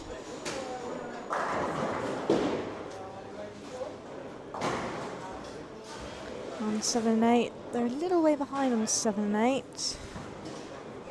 Lotte having a much better game. She sits on 5 in a row.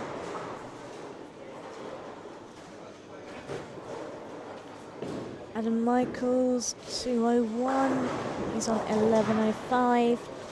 221 average of 5. This is his second block of 6 games.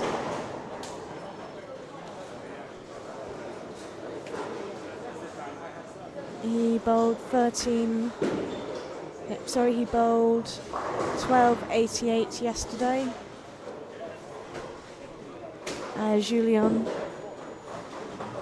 also bowling his second block of 6 games. He bowled 1306 yesterday.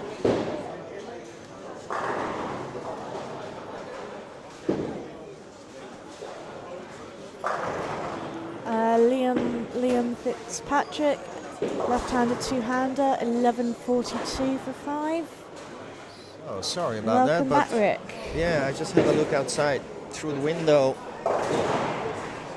on the high numbers. Sue is actually struggling a bit with the carry. So, and then I got bombarded with questions from the parents of the little one who you had the interview with. Was he okay? Was he okay? Was he okay? He was absolutely brilliant, and he got lots of questions from the group. So if he wants to, maybe we should get him on again later. He Yeah, went sure. down very well. Sure, we can. We're going now in game 6. So yes, while the transition is going on, if I see him somewhere, we can ask him. Let me go and see if I can find him. Very quickly before you do vanish, Rick. Sure. Mark Jacobs, what do we think? What are our predictions? So Mark thinks the bowlers to look for, obviously himself, Lee, Barry, Julian. Who's gonna? Oh, on this squad? I think in general, who is in contention for the title? Well, how it looks now, we have. I think Julian's always a contender to French national team player. If Justin just missed it here, if he will make it to the next round, is also Rob Philby has to be a consideration. Sue is doing pretty well, but I think now I don't think she will make it 200. I think if she just had again a 9, so she still has a frame left. I think it's going to be a 197. So she's going to drop a little bit, but her first was also, did she make 13 or 14? What was it? She was 1368 in her first squad. Yeah, but what was her highest? She had a 1368 and a 12 something. Okay, 1368. So she is heading for also around that number or even more. So I don't think she will, but she has a good chance to get into that top 6. Julian will not make that top 6 because he's running out of squads. Actually, we got here one. There's only one left, and I don't know if he's playing in that one, but Here's Caden. yes. So yep, now we're gonna go.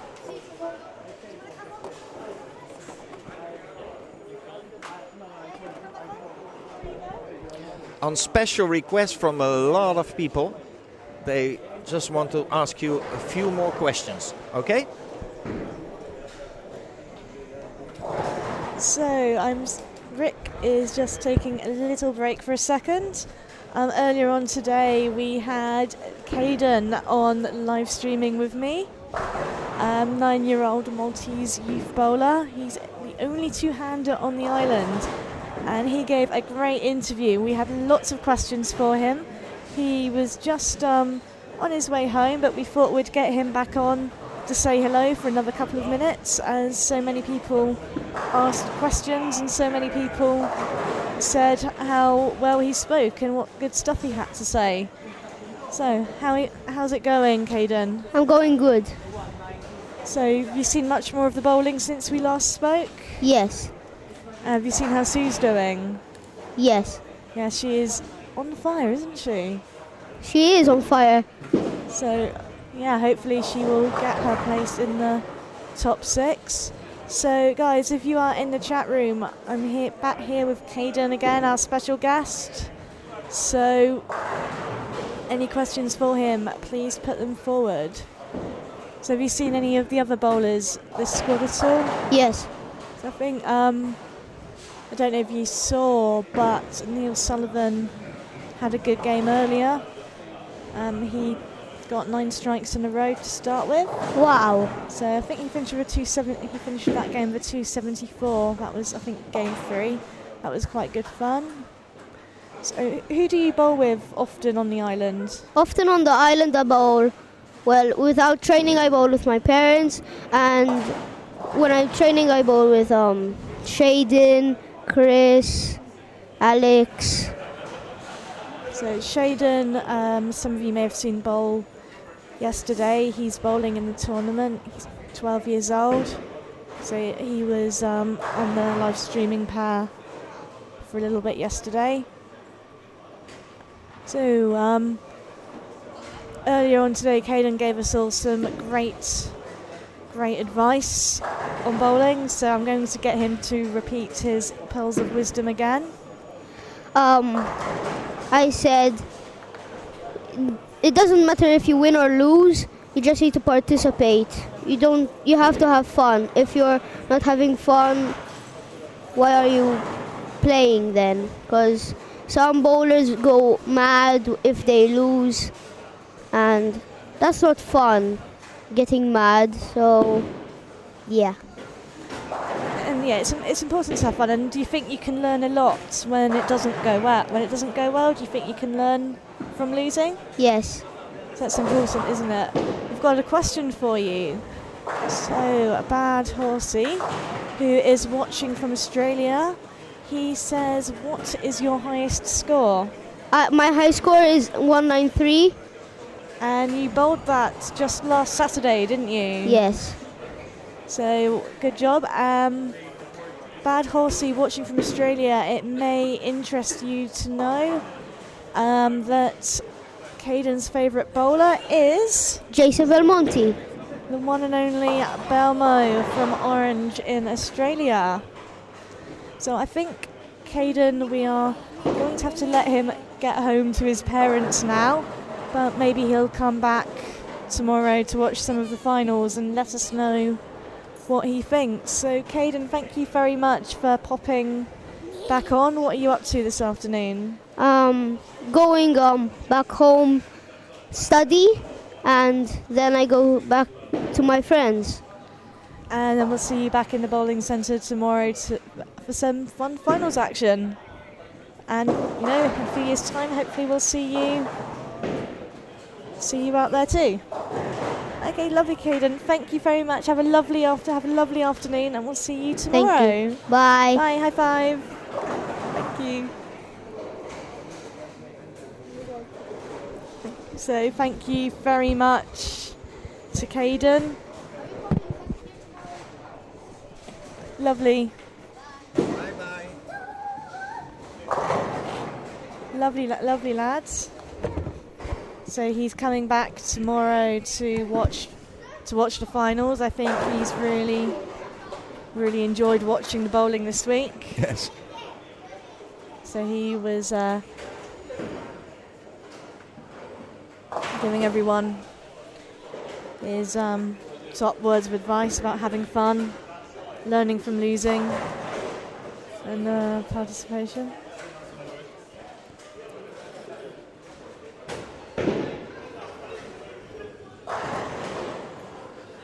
So we're waiting for the update of our I wish I'd tournament known that director. camera was on me. Huh? Wish I'd known that camera was on me.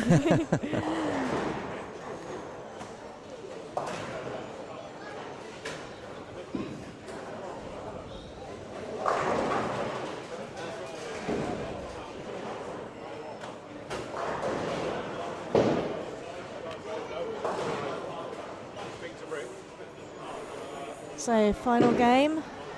Adam Michaels started with a turkey on lane 12.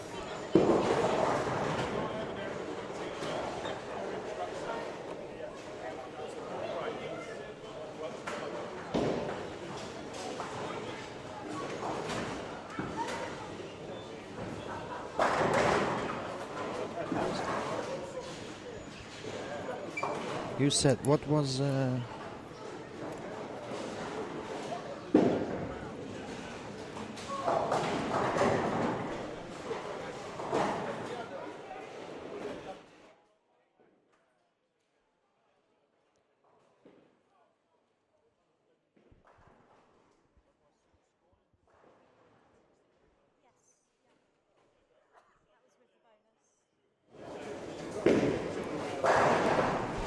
Okay, scores are here, so Let's see what's what. copy them in. Adam on 4 in a row to start.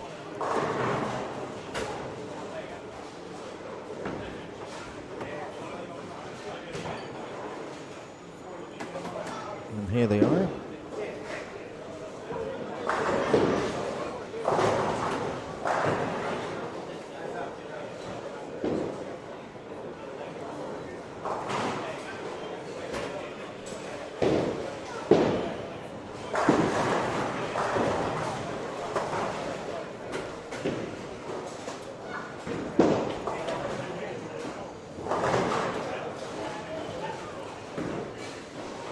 So we had Mark Jacobs was first with a score of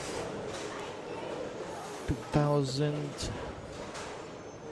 Just bringing it back up Okay, again. okay. There's on the screen. I think it's 2789, I believe. 2789.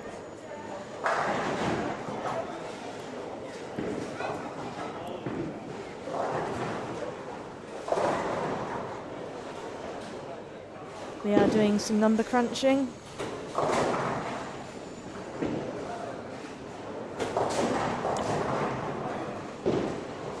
Yes, I think Sue needs a 203 or a 204 to get to first, but I'm not 100% sure. But I think that's she is on the high numbers that leaves the scoring a bit down. So she had a 197. I think in game 5, 12:25 it is. 225. So 2593.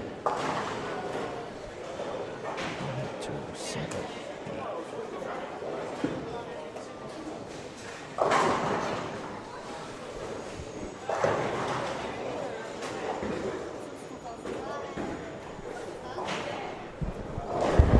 No. See you tomorrow. Bye bye.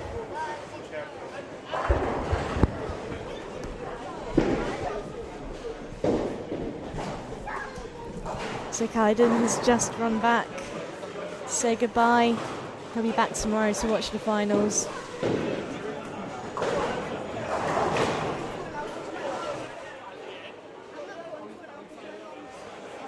Actually, it's 196 she needs.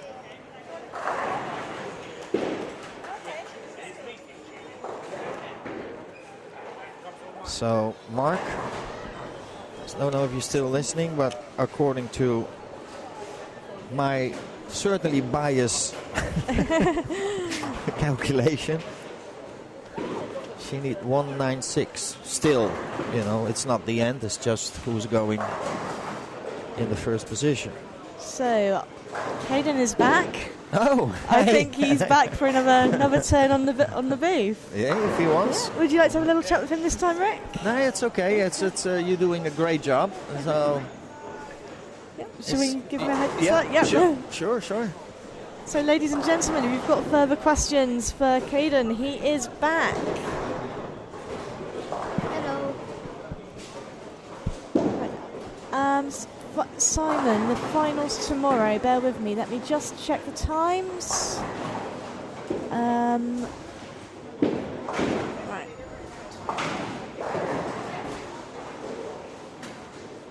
Bear with me just a second.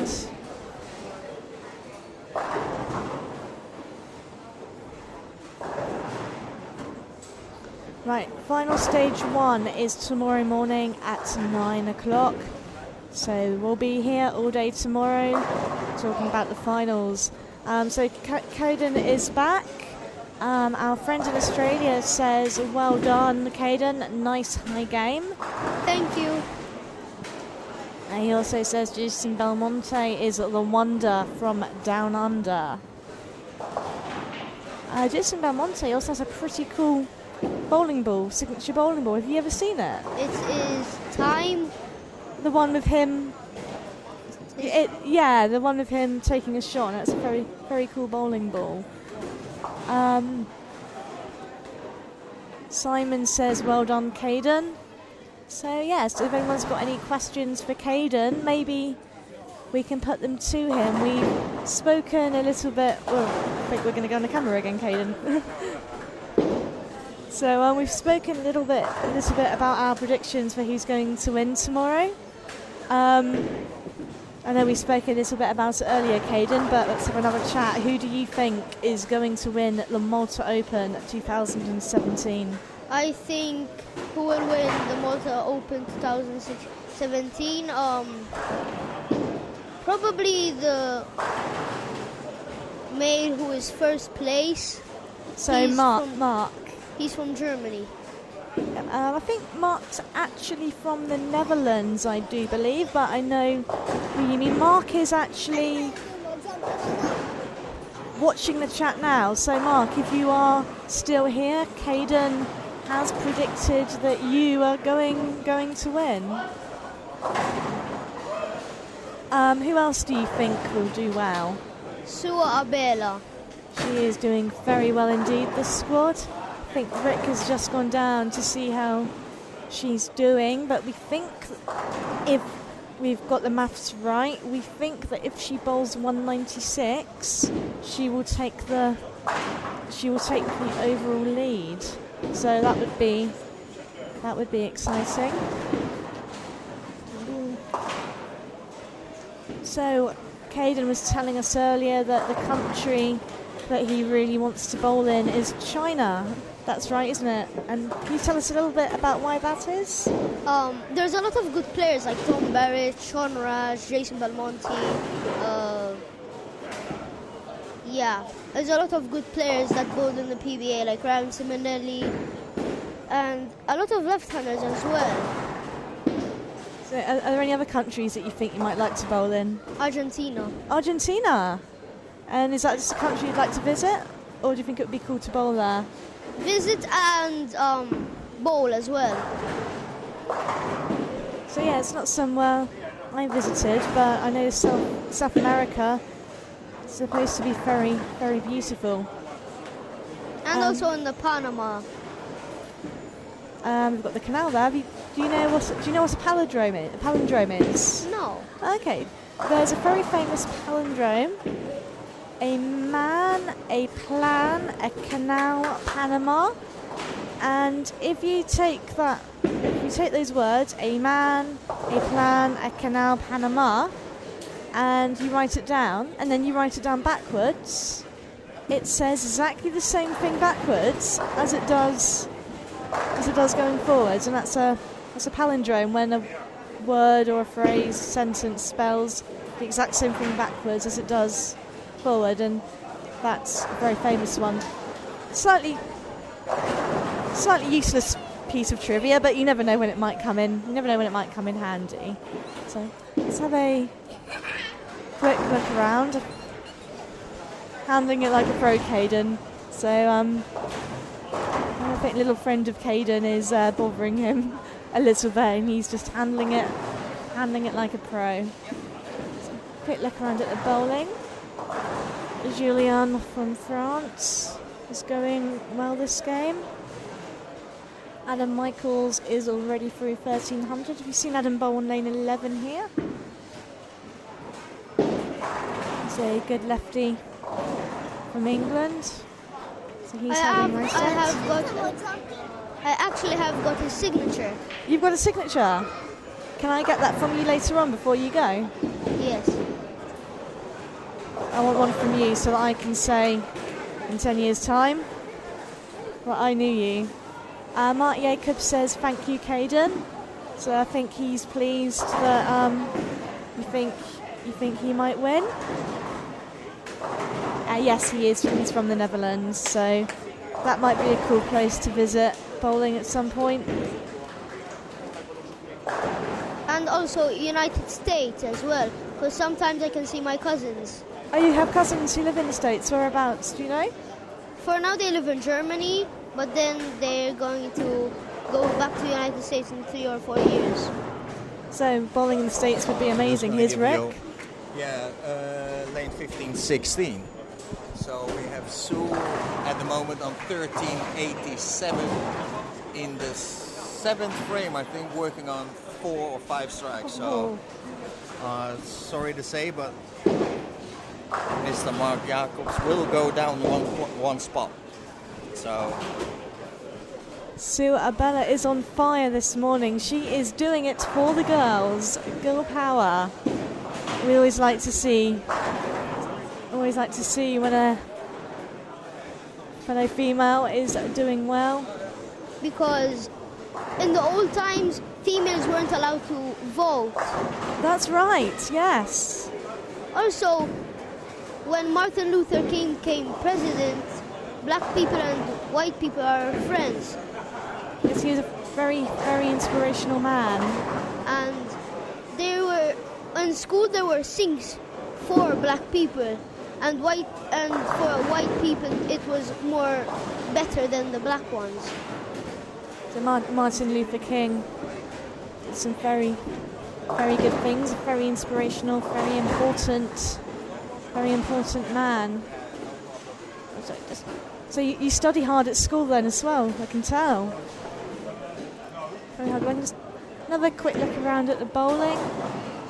Still got one eye down on 15-16. I don't know if you can quite see Sue from here, Caden, but she's about to go again. Let's see if she can make it. Wow, Another Adam strike. got a 1300. Yes. Yep, he's still got a spare left to make as well.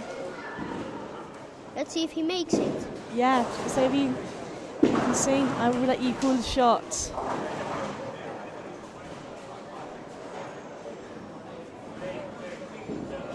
So here he goes. Just here, I'll let you call it.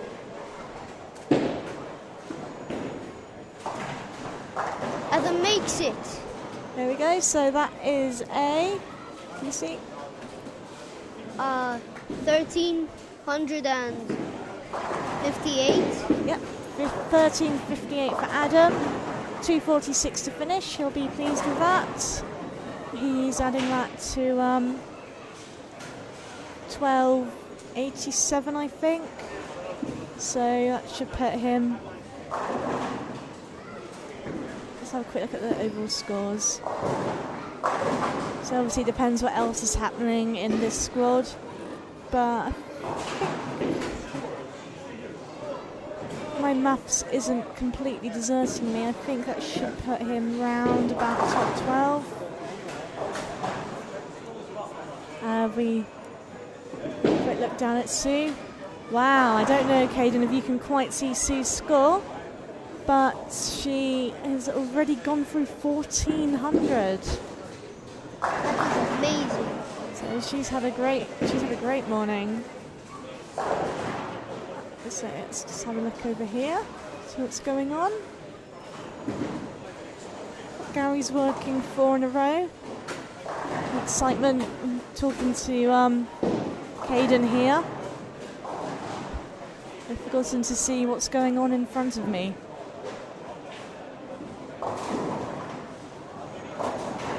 So Sue is setting up again. Dario is leading in the underneath. Yeah, so Dario Knight is a high bowler on 9 and 10 at the moment. Ooh, that was not such a good shot, that one. So do you train with Matthew much at all, or No. not just yet? Not just yet.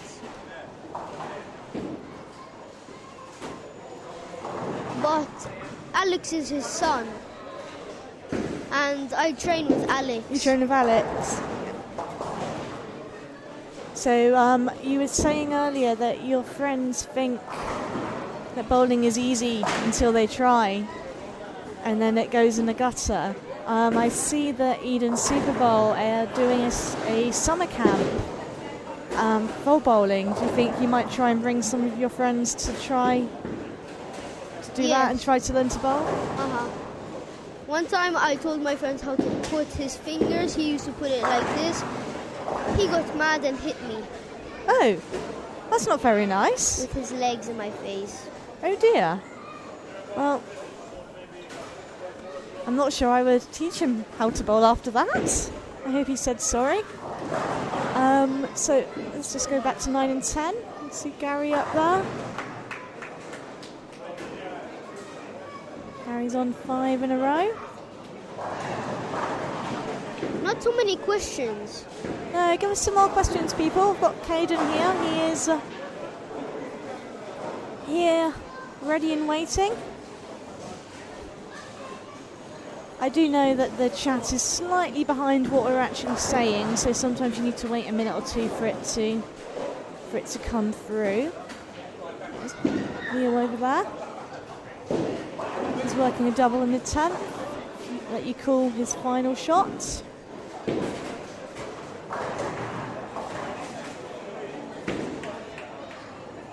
Neil gets a 9. Gets a 9, so he's on 1269.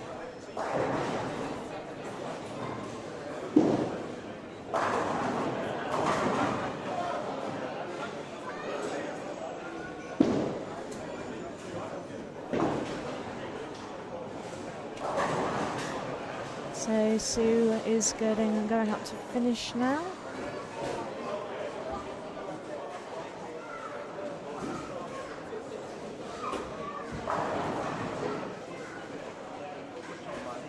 So we can just see her. And Tiziana is here as well. And a question. What bowling ball do you use, Caden? I use for the hook ball or the strike ball, I use Tiger's Eye from Columbia 300, and I use for my spare balls T-Zone. And who draws your equipment? Who draws the bowling balls for you? Daniel. Daniel. He's bowling, I think, this tournament. Am I right? I don't know actually. There's lots of people bowling. It's sometimes hard to remember everyone properly.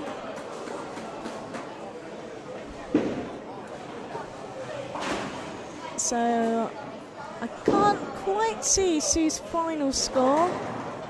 I think it may have been 1444. That is high. So, but I'm sure Rick will be here in a second to confirm it. She looked very, very good, didn't she? She is. She is the best in Malta. She is 22 champion. And there's a two-hander here from England. Yes, Liam Fitzpatrick. I'm not sure where he is at the moment. He was bowling. He's far. Yeah, he was bowling well earlier. Glenn Richardson's just arrived. Gives us a wave. So maybe we'll get a picture of you and Liam, the two-handers together later on. I think, is he left-handed? He is, yes. Oh, we've got another question for you. What is your high series? My highest series in 3 games. Yeah, 3 games. My highest series is about, since I'm young, I don't get a lot of strikes like the normal players do, so my highest score is 1444. It was 1444 for Sue. Absolutely outstanding. My highest series is about a 300. And that's for 3 games. Yep. So as Caden was saying, because he's young, he doesn't strike so much yet, but that's good because it means that your spare game is really important. The last time I bowled since Saturday, the high score, I had 5 strikes since I was concentrating so much. So yeah, he's doing really well, Caden.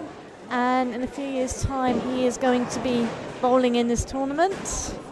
And I'm going to England on July 15th. And I am the youngest one to go. So any English juniors, parents who are tuned in, if you are bowling that tournament in July, I think it was it Norwich? Yes. Yeah, in Norwich. And in Norwich we're going to use wooden lanes. I've bowled at Norwich. I haven't been there for a few years, but it's a centre I have been to a couple of times. If you are bowling that tournament in Norwich, do come and say hello to Caden. I think one final question while we wait for 9 and 10 to finish. Our friend in Australia says, how often do you bowl? I often bowl 2 times a week, sometimes 3, like in Friday. So I bowl on Wednesday for a lot of hours, since morning till after school till night. And Saturday I bowl with my friends, Chris, Caden, and Friday I bowl with my parents, but they don't usually play with me. So he's hardworking, dedicated. Oh, Gary's having a pretty good game to finish. So Caden, I'm going to pass over to you for these last couple of shots. I will let you finish off the commentating on Gary and Dario, Lee and Alan. Alan got spare in the last frame, and he has one more shot. Gary shoots and he gets a turkey in the last frame. So he has 237, 12.75 for Gary, so I think that... And Alan gets a strike for his last shot. Dario shoots and he gets a strike. So he has 2 more balls to make, and then... Oh, quick look over at 5 and 6, they're still going. Kevin, he's on a run of strikes there.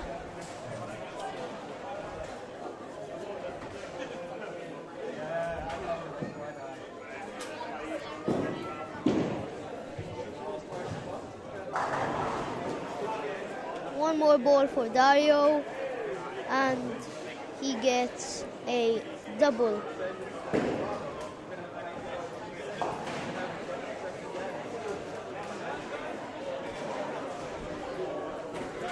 So just 1 shot left on 9 and 10.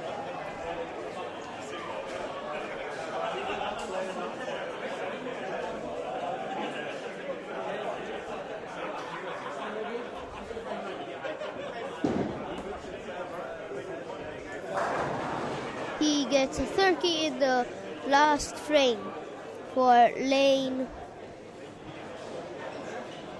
Lane 10.